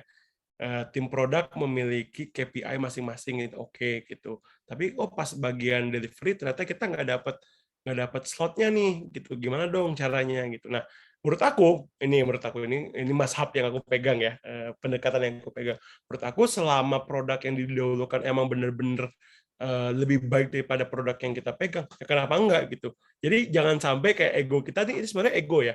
Kita pengen maju duluan. Kenapa? Karena KPI produk kita. Berarti ada yang salah di sana. Kenapa kok KPI-nya bisa nggak nyambung gitu antara satu produk sama produk lainnya. Jadi kayak masing-masing produk memiliki kepentingannya masing-masing dan itu akhirnya nggak mengarah ke yang tadi aku bilang North Star-nya. Itu mungkin harus coba di-review lagi sih. Nah itu aku pengen tanya dulu mungkin apakah KPI ini lebih ke arah delivery fiturnya ataukah nilai-nilai yang didapatkan dari customer-nya. Misalnya contoh adoptions kah, atau mungkin apanya, atau mungkin nggak tahu kalau misalnya oh ternyata oh mas kita ternyata KPI-nya itu cuma deliver fitur. Oh kalau itu menurut aku salah gitu. Kita tuh bukan kita bukan feature factory ya. Produk itu bukan feature factory atau ya tukang bikin fitur gitu. Karena kalau tukang bikin fitur doang, kita tuh bisa aja deliver banyak fitur, tapi apakah impactful belum tentu. Gitu. Makanya kenapa aku bilang setiap kita mau deliver fitur gitu ya, atau deliver suatu solusi gitu ya, harapannya kalau menurut aku ya, harapan aku sebagai seorang product manager ya kita tuh deliver yang impactful. Jangan cuman kayak aku deliver, penting aku masuk dulu deh fitur aku, jangan sampai kayak gitu gitu. Karena ya kalau kayak gitu nanti jatuhnya fitur factory sih. Gitu. Banyak fitur tapi nggak ada impact apapun gitu ke customer. Gitu. Nah, kalau untuk caranya gimana prioritaskan kayak aku bilang tadi, backing pakai data gitu. Kenapa sih kalau benar-benar kamu yakin ini lebih baik dibandingkan produk yang lain gitu. Tapi ya harus legowo juga kalau ternyata oh emang produk itu lebih baik gitu dibandingkan produk kita untuk saat ini. Gitu. Karena nggak ada salahnya kalau produk lain maju duluan. Kenapa? Ya sama-sama pengen menuju jadi kan sama-sama demi kepentingan company kan. Gitu. Bukan berarti oh kalau produk dia maju duluan nanti company-nya kenapa-napa, enggak kan. Gitu sih. Jadi menurut aku ya tadi backing pakai data, tapi sebenarnya siapa yang duluan tuh nggak masalah sih, karena emang kita udah agree, kita punya data driven mindset, berarti itu udah terbukti pakai data, ya udah itu emang harus go duluan. Gitu. Jadi jangan sampai ego di kita ya untuk memajukan punya kita paling penting, jangan kayak gitu ya teman-teman. Semoga menjawab ya Hanif ya. Oke, makasih Mas Gurun buat Hanif. Semoga bisa menjawab buat pertanyaannya ya. Oke, kita lanjut lagi. Next question. Lupa, banyak juga Mas yang nanya Mas. Ya nggak apa-apa. Dari Aulia Febrianti Widodo. Selamat siang Mas Gurun. Saya Aulia. Izin bertanya untuk role product development dan product marketing itu, apakah ada di bawah product manager? Atau product manager juga menghandle development sampai marketing? Silakan Mas Gurun. Bentar. Oke. Nah ini aku bilang lagi, ini lagi-lagi kembali ke tempat kita kerja di mana sekarang ya teman-teman. Kalau tempatnya udah yang aku bilang tadi udah mature, teman-temannya udah ada semua, tim-tim penyangga produk itu udah lengkap, ini bukan di kita. Literally product manager itu cuma mikirin visinya aja, visi, strategi gitu-gitunya. Tapi kalau ternyata belum ada ya di kita jatuhnya. Jadi aku nggak bisa bilang oh di company-nya itu harus ada kayak gini, nggak. Balik lagi ke company-nya sekarang kayak gimana? Apakah udah mature, apakah orang-orang yang udah lebih banyak, secara framework-nya udah jelas gitu ya. Harusnya makin mature company-nya, kerjaan product manager harusnya makin ringan sih. Makin benar-benar kayak yang kalau orang bilang tuh kayak mini CEO, walaupun sebenarnya bukan. Gitu, makin ke arah sana gitu. Tapi kalau misalnya yang baru-baru ya merupakan sebuah luxury sih. Kalau kita punya juga produk marketingnya, kita juga punya product owner ataupun produk desain sendiri gitu. Jadi kayak kalau untuk menurut aku ya, kalau untuk company yang awal-awal itu luxury. Biasanya itu semuanya kita yang pegang, kita yang handle. Even sebagai product owner pun kita yang pegang gitu. Tapi kalau misalnya udah maju gitu ya, udah mature, akan banyak support tim lain yang akhirnya ya udah bisa dikasih ke orang-orang sih.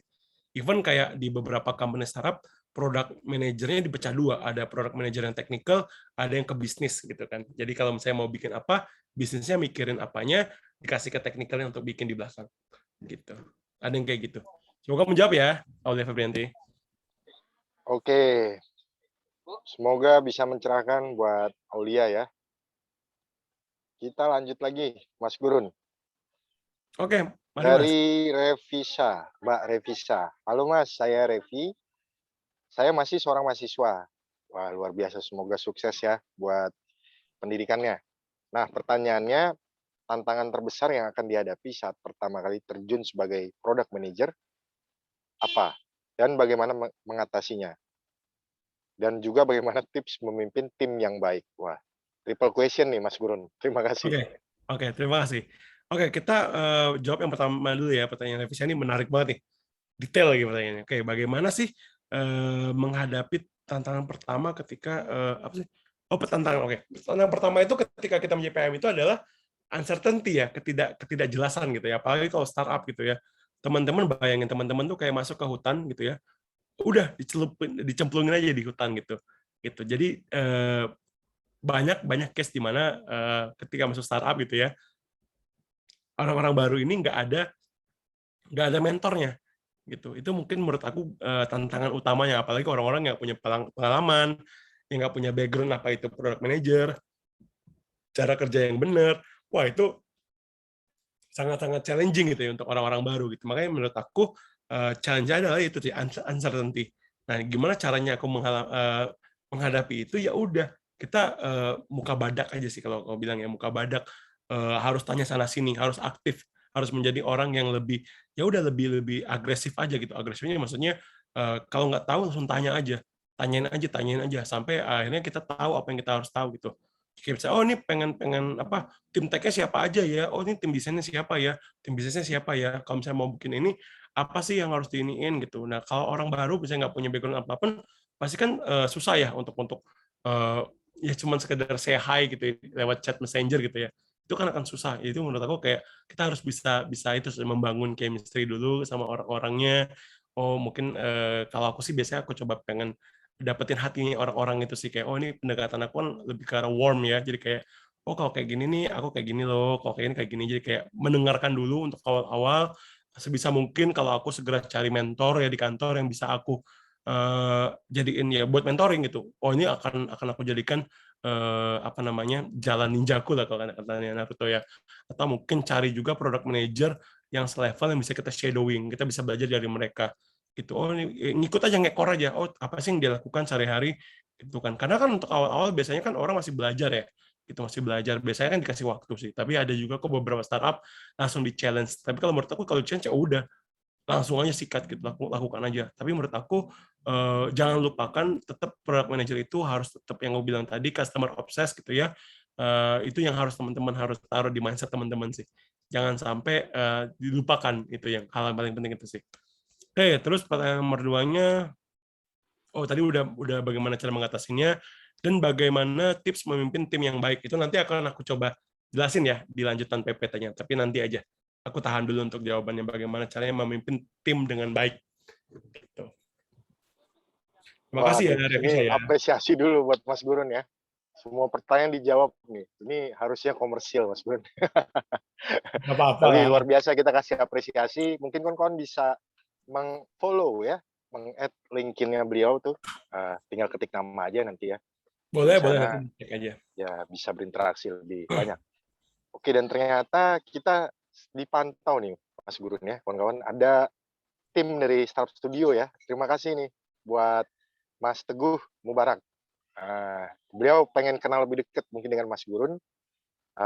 Pesan beliau, saya dengan Teguh, maaf bukan penyusup dan bukan mahasiswa. Saat ini saya bekerja di perusahaan Startup Studio ya, di bawah Kemenkominfo mungkin atau di bawah Working Space gitu. Ya, Oh salam gitu. kenal buat Mas Teguh ya. Ya, Mas, salam kenal silakan Mas Mas. Teguh.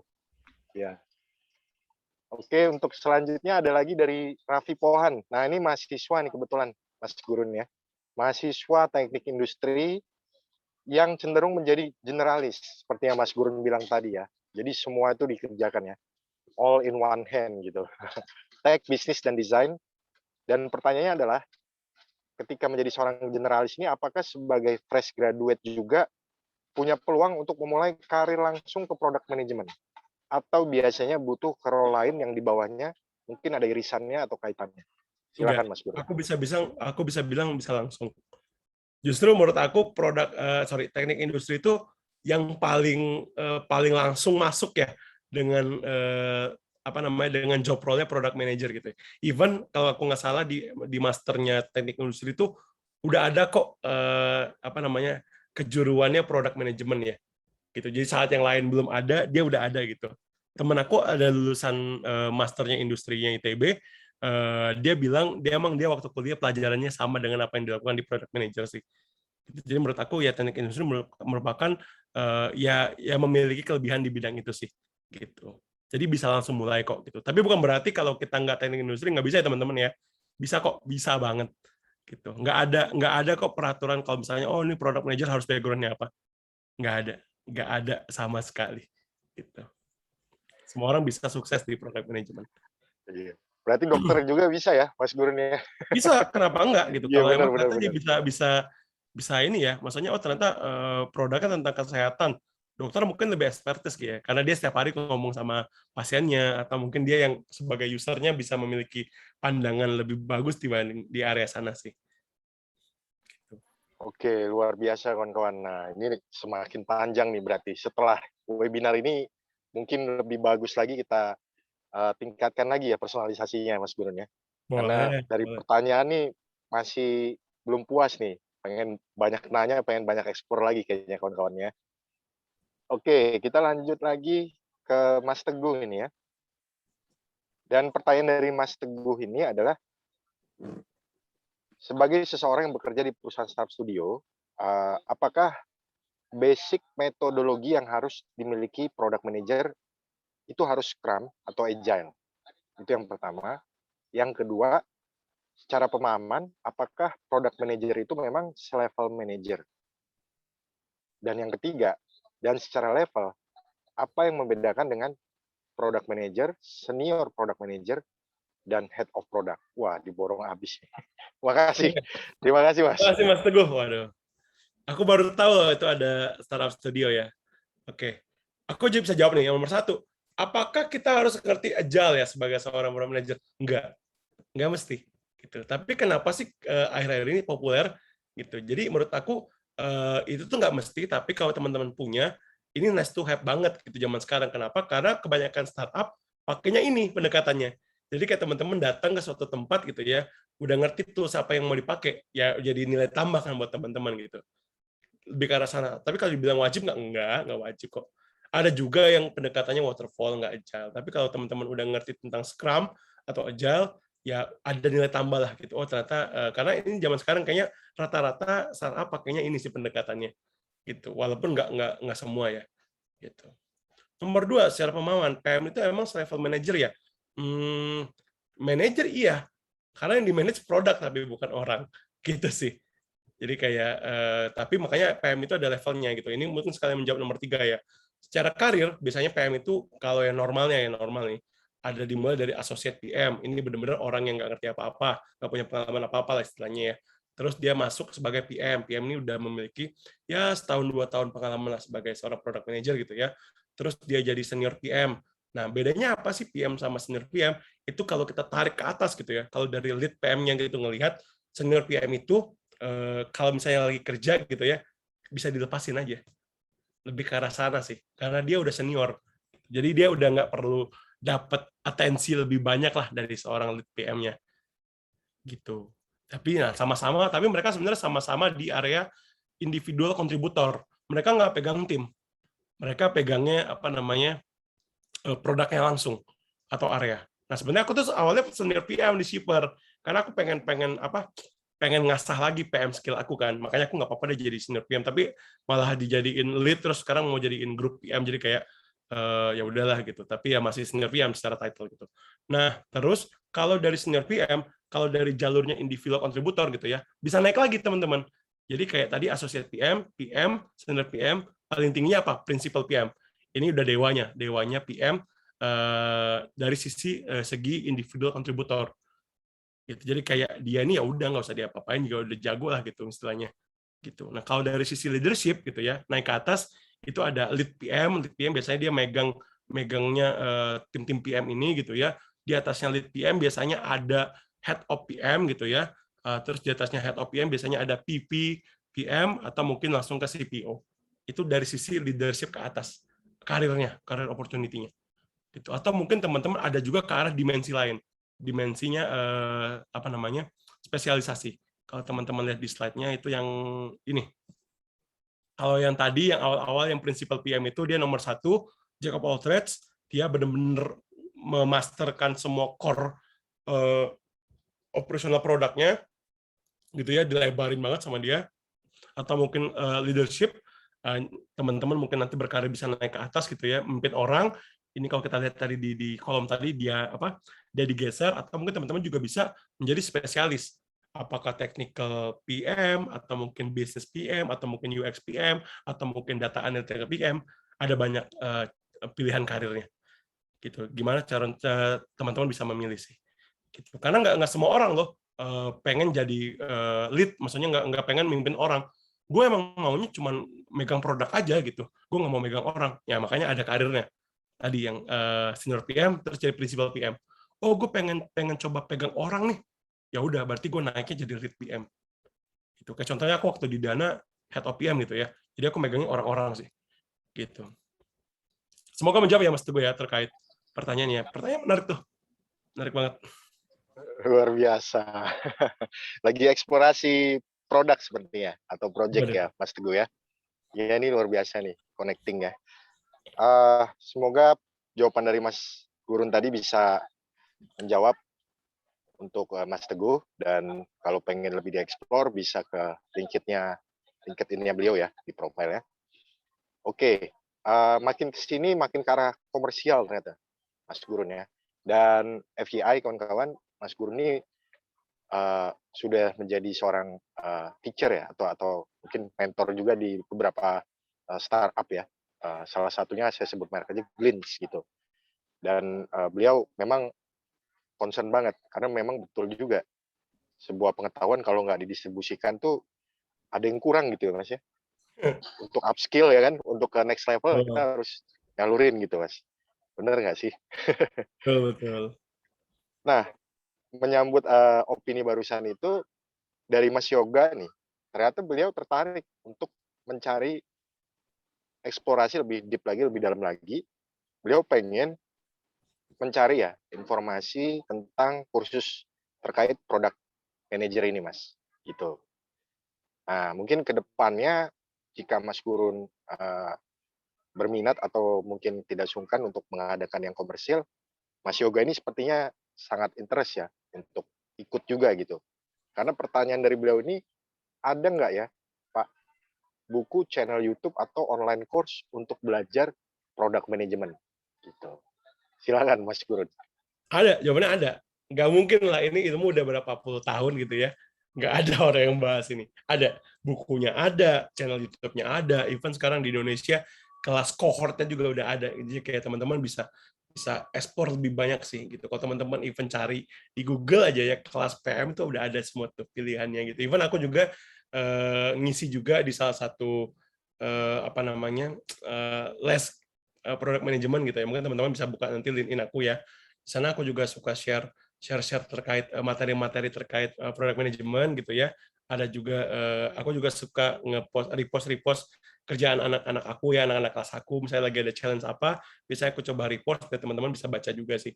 Gitu. Untuk YouTube menurut aku udah banyak banget dari luar itu kalau teman-teman bisa baca, ada yang ngasih dari perkenalan, even udah sampai yang bagian detail-detailnya product management, itu banyak banget kuliah-kuliahnya.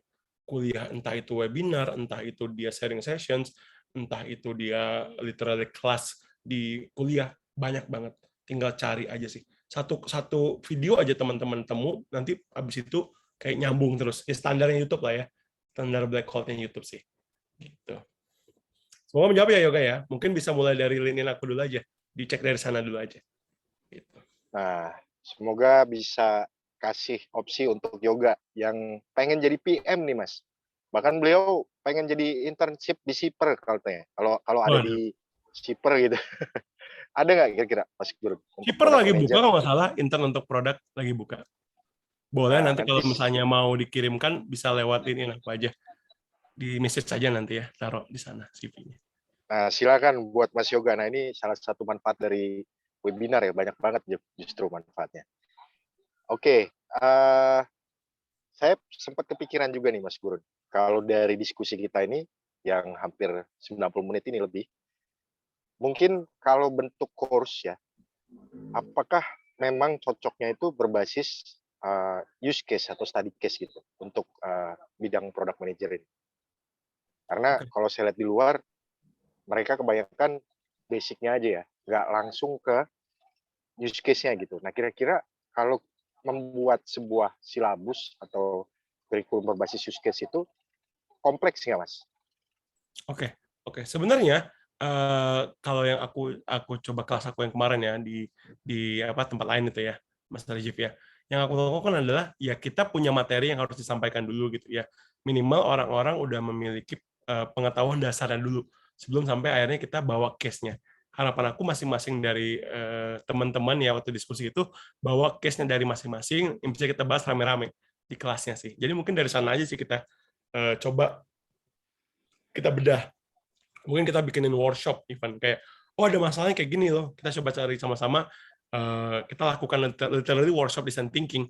Kita dari masalah ini apa sih ide-ide yang bisa muncul? Kalau kayak gini kita gimana votingnya? Kalau kayak gini solusinya kayak gimana? Jadi kayak apa namanya, kita pasti akan bahas itu sih, di mana pakai use case tadi. Cuman menurut aku sebagai sebelum come up dengan use case tadi, biar workshopnya, biar apa namanya, pembahasan atau pembedahan dari use case tadi lebih efektif gitu ya, kita harus punya background dulu. Maksudnya background ini adalah mereka harus belajar dulu materinya.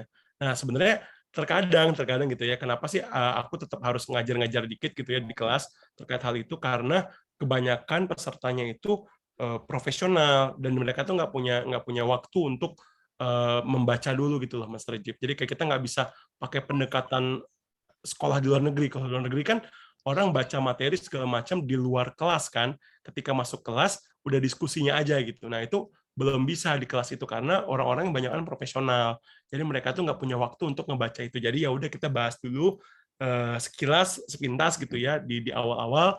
Nanti ketika udah misalnya di kelas keberapa, baru kita bahas ininya use case-nya tadi sih. Contoh implementasinya kayak gimana, biar langsung menyerap lah ilmunya gitu. Oke, makasih banyak Mas Gurun ya. Betul. Bagian dari diskusi kita nih untuk ke kampus-kampus nanti. Oke, kita lanjut lagi ke Mas Teguh nih. Mungkin nih last question ya.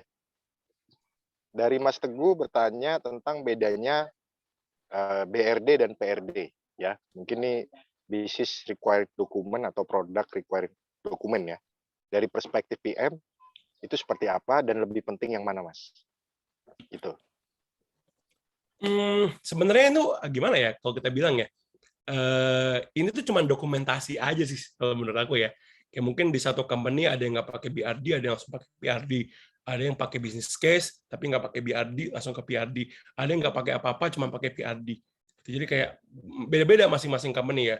Menurut aku ini cuma dokumentasi aja. Toh isinya juga sebenarnya sama aja sih. Gitu, kurang lebih mungkin kalau yang BRD lebih banyak mengarah ke arah bisnis, kalau PRD lebih banyak mengarah ke arah product delivery gitu. PRD sangat dibutuhkan untuk kejelasan dari sisi delivery produknya. Ini penting banget terkait ke bawah-bawah, terkait apa namanya, terkait untuk ke tim tech-nya, tim UX-nya untuk mau bikin itu base-nya apa, tim QA kalau mau ngetes gitu ya, dia tahu ini produknya udah benar atau enggak, pakai apa, itu pakai PRD semua. BRD di sisi lain itu lebih ke arah strateginya. Gitu. Lebih kayak, ini kita mau bikin apa sih untuk ke depan, terus kita reviewnya kayak gimana, business case-nya kayak gimana, terus ada apa namanya target marketnya kayak gimana, itu lebih ke arah BRD-nya. Kalau dibilang lebih penting mana, lebih penting BRD sih jatuhnya, karena dia strateginya lebih tinggi ya. Gitu. Tapi ya penting juga delivery gitu. Karena kan percuma juga kita punya strategi bagus, tapi kita delivery-nya kurang ya. Itu ya kayak kita main bola aja, main bola kalau misalnya strateginya udah bagus, ternyata pemainnya nggak deliver, ada yang nggak begitu, maksudnya performanya turun, ya apa? Nggak ini juga kan, nggak deliver juga. Makanya kalau bisa dua-duanya sih. Gitu. Tapi biasanya BRD kalau aku gitu ya itu nggak sering aku bikin PRD. PRD itu pasti aku bikin setiap kali sebelum sprint, which is 2 minggu sekali pasti aku bikin. Gitu. Kalau BRD biasanya 1 kuartal sekali aja. Nge-review kuartal lalu sama mau bikin untuk kuartal depan. Gitu. Jadi kayak rencananya mau kayak gimana sih? Gitu. Untuk dokumentasi ini sih. Gitu. Lebih penting mana dua-duanya kalau bisa ya. Gitu. Semoga menjawab ya Mas Teguh ya. Oke, makasih banyak Mas Gurun. Mungkin ada materi tambahan Mas untuk Ada, penutup? jadi mungkin aku skip cepat dulu ya teman-teman. Tadi kan kita udah ngebahas sebagai kita seorang PM ya. Jadi harapan aku juga nanti teman-teman bukan cuma jadi PM juga, tapi bisa karirnya bisa naik juga, ngelit orang gitu ya. Makanya kenapa Amin, aku amin. bilang tadi kalau bisa jangan cuma bisa ngelit by influence, tapi juga by authority ya gitu teman-teman. Nah gitu. Nah ini gimana sih tadi ada pertanyaan gimana sih Mas caranya ngelit apa namanya ngelit tim sama ngelit orang sama untuk menjawab masalah yang awal-awal tadi. Nah ini sebenarnya ini cara aku untuk meningkatkan untuk awal, misalnya kalau aku masuk ke suatu company baru gitu ya, gimana sih caranya biar aku bisa langsung istilahnya kayak wow gitu loh, dilihat orang sebagai orang yang wow gitu. Nah, ini menurut aku yang aku lakukan. Aku yang pertama lakukan adalah people observations. Aku cari orang-orang yang benar-benar berpengaruh gitu ya. Berpengaruh maksudnya, oh kalau misalnya dia ini ngomong akan didengarkan oleh banyak orang. Gitu. Jadi ya tadi Pareto. Gitu. Maksudnya fokus aja ke orang-orang yang emang benar berpengaruh banget gitu. Terus yang kedua ya udah keep deliver high result aja. Makin bagus kerjaan kita, pasti orang akan makin respect pada kita gitu. Jadi kayak nggak bisa bohong gitu kan. Hasil tuh nggak bisa bohong gitu. Terus baru kita kalau udah hasil udah bagus gitu ya, ya orang akan lebih trust ke kita gitu. Kalau udah orang-orang udah trust ke kita bisa leverage network kita. Untuk apa? Ya tadi misalnya kita punya visi, oh gue pengen bangun produk A. Karena orang-orang udah trust sama kita, oh ini orang delivery bisa bagus terus nih. Pasti apapun yang direncanakan bagus gitu. Jadi kayak lebih orang tuh lebih gampang untuk buy-in idea kita. Gitu. Ini untuk pimpin lewat influence ya. Gitu. Kalau lewat authority, menurut aku ini berdasarkan pengalaman aku nge-tim gitu ya. Yang pertama, sebisa mungkin aku coba share visions gitu ya. Jadi kayak pimpin orang tuh bukan nyuruh orang gitu nggak, tapi kayak gimana caranya biar kita sama-sama jalan, sama-sama lari ke arah yang sama. Itu ya kasih mereka alasannya gitu. Alasannya kenapa sih? Jadi kayak mereka sama-sama berada di posisi sama. Oh ternyata kita tuh mau kayak gini loh. Oh ternyata alasannya kayak gitu loh. Jadi kita satu frekuensi.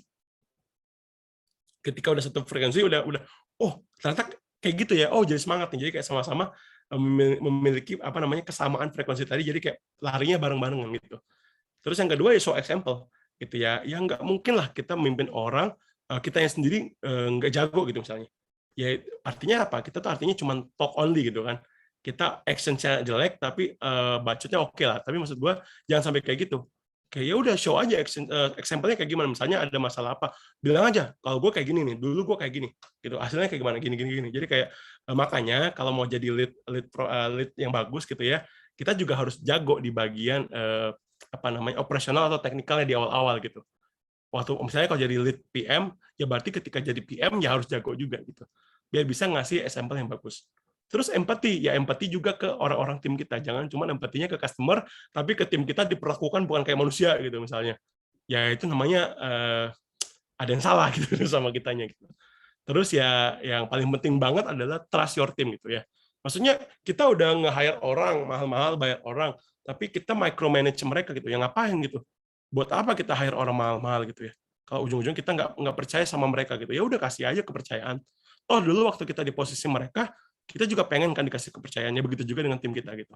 Itu yang menurut aku penting banget sih untuk bisa dipelajarin ini. Terus apalagi, ini juga bisa gitu, kita learning dari others gitu ya. Maksud aku nggak mesti kok belajar itu cuman dari buku, dari YouTube, dari mana.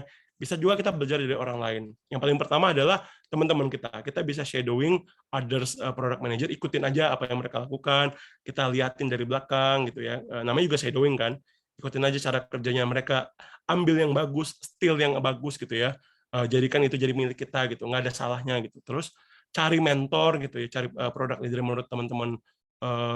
Teman-teman bisa, oh ini ngerasa ini orang keren banget, jadiin dia mentor. Izin sama dia, Mas boleh nggak jadi mentor gue? Itu yang gue waktu itu lakukan di Danas, waktu gue pertama kali jadi produk lead gitu ya, product head gitu. Jadi gue pengen, oh Mas boleh nggak jadi mentor gue Mas? Karena gue pengen ke arah sini nih, mungkin lo yang bisa bantu gue gitu. Itu dia yang waktu itu nge-lead gue sih. Terus jangan lupa juga coaching gitu ya, coaching anak-anak baru yang masih baru gitu, masih PI gitu ya. Karena menurut gue ini juga salah satu yang bisa kita pakai gitu. Karena ya gue bilang sharing knowledge itu nggak akan ada ruginya sih. Jadi kayak oh yang bilang oh ini gratisan apa nggak rugi apa sharing kayak gini gratis ya nggak masalah.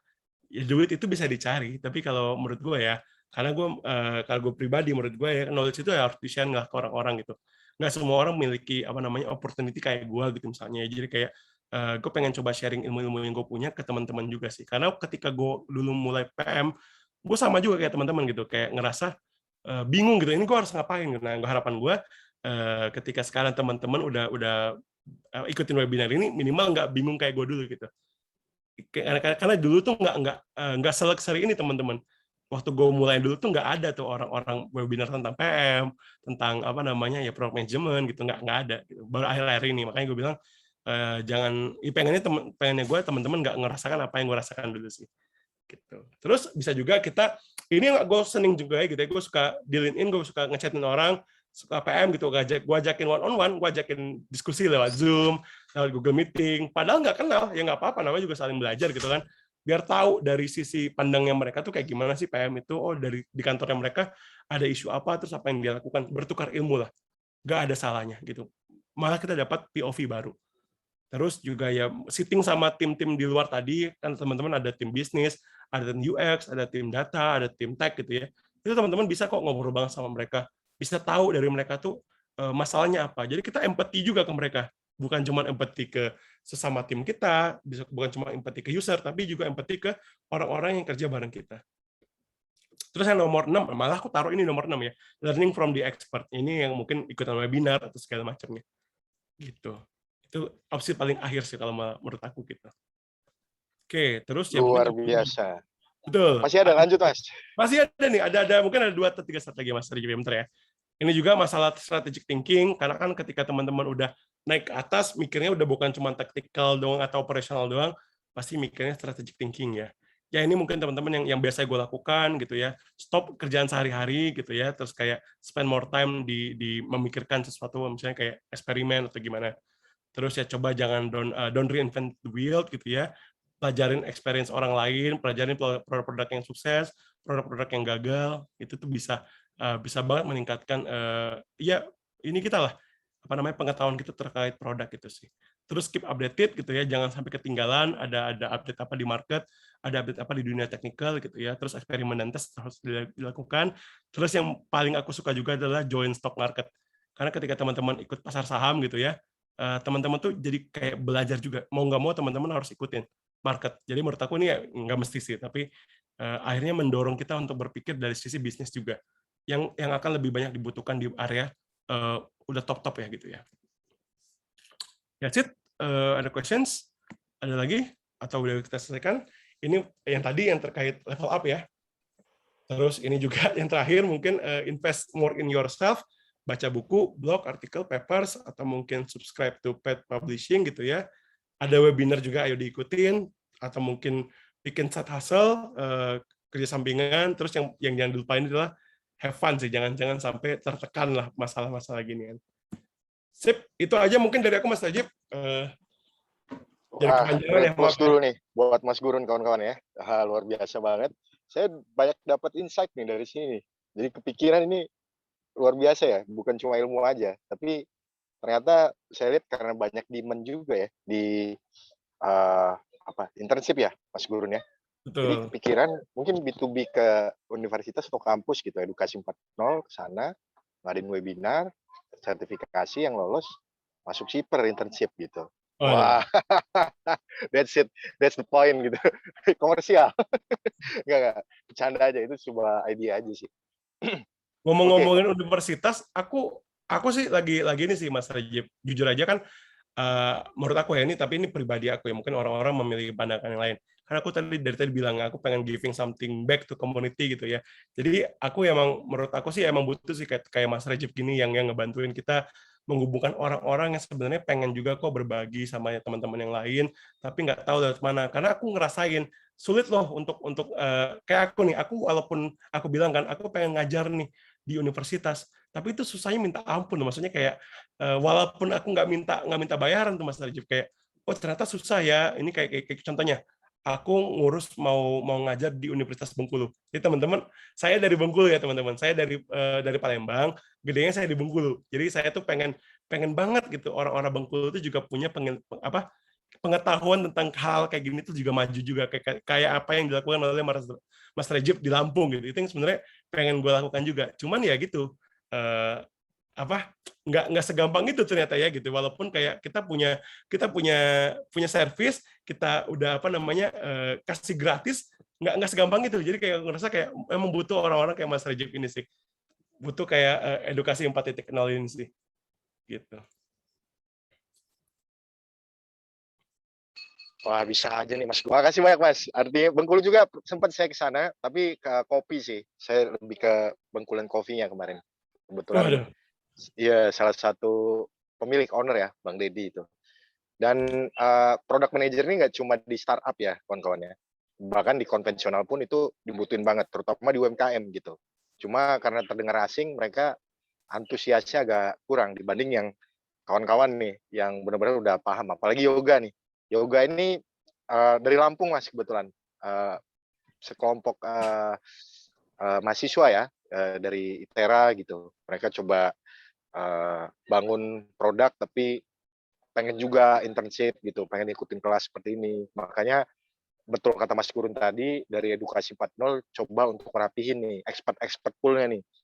Nah, mungkin harapan kami ke depan itu bisa menghadirkan mentor-mentor atau expert-expert yang seperti Mas Gurun nih yang luar biasa. Makanya di chat ini banyak yang terima kasih nih buat Mas Gurun karena yang sebelum-sebelumnya sih apa ya, bisa saya bilang kurang ini ya, interaktifnya gitu, penyampaiannya beda antara belajar dan mengajarnya itu kurang matching gitu Mas ya, di situ. Nah makanya ketika saya ikutin sampai habis dan saya lihat antusiasme tinggi, ini salah satu KPI juga buat Edukasi 4.0 bahwa ada spesifikasi atau standarisasi dalam hal penyampaian gitu. Nah saya coba untuk duplikasi ke mentor-mentor yang lainnya.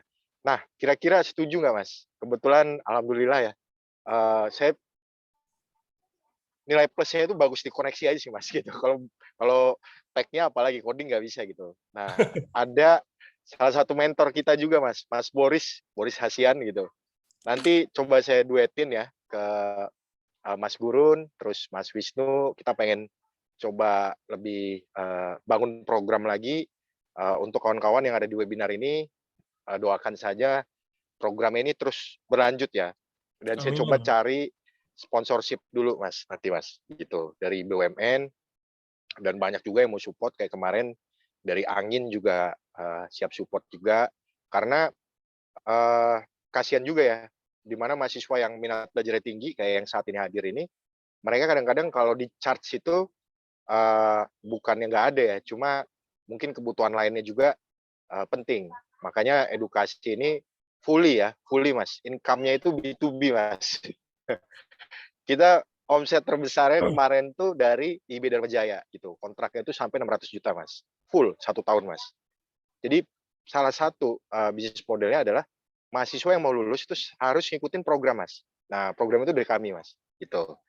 Ketika mahasiswa ikut lulus, nah mereka bayar sertifikatnya itu. Satu orangnya 1 juta Mas. Nah itu satu tahun itu dua kali wisuda Mas. Nah artinya untuk product management ini khususnya product manager nantinya ke depannya saya cari perusahaan-perusahaan yang membutuhkan product manager dan edukasi itu akan link and match kan Mas. Nah makanya saya pribadi berharap Mas Gurun nggak cuma sebagai mentor nantinya, tapi juga sebagai advisor ya komersial Waduh. di Edukasi 4.0. Siap, Mungkin siap. itu ucapan terima kasihnya dari saya Mas Gurun. Buat kawan-kawan yang sudah hadir, kita akan berikan sedikit apresiasi ya berupa premium course ya. Follow aja Instagramnya Edukasi 4.0 ya. Ketik aja di Instagram Edukasi 4.0 dan juga follow LinkedIn-nya Mas Gurun karena nanti update-nya pasti dari Mas Gurun programnya. Seperti itu. Waduh, luar biasa. Semoga materi Mas Gurun hari ini membawakan manfaat yang luar biasa untuk kita semua dan semoga para peserta semua tujuannya dimudahkan ke depannya. Amin ya rabbal alamin. Amin ya Rabbal. Terima kasih dari saya Rejif Dewangga. Mohon maaf apabila ada kekurangan. Untuk closing statement-nya dari Mas Gurun, silakan sebelum kita tutup.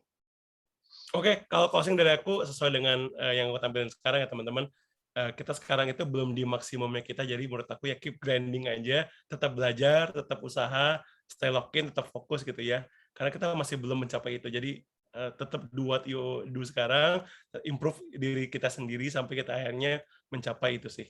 Gitu. Tetap semangat sih. Oke, terima kasih.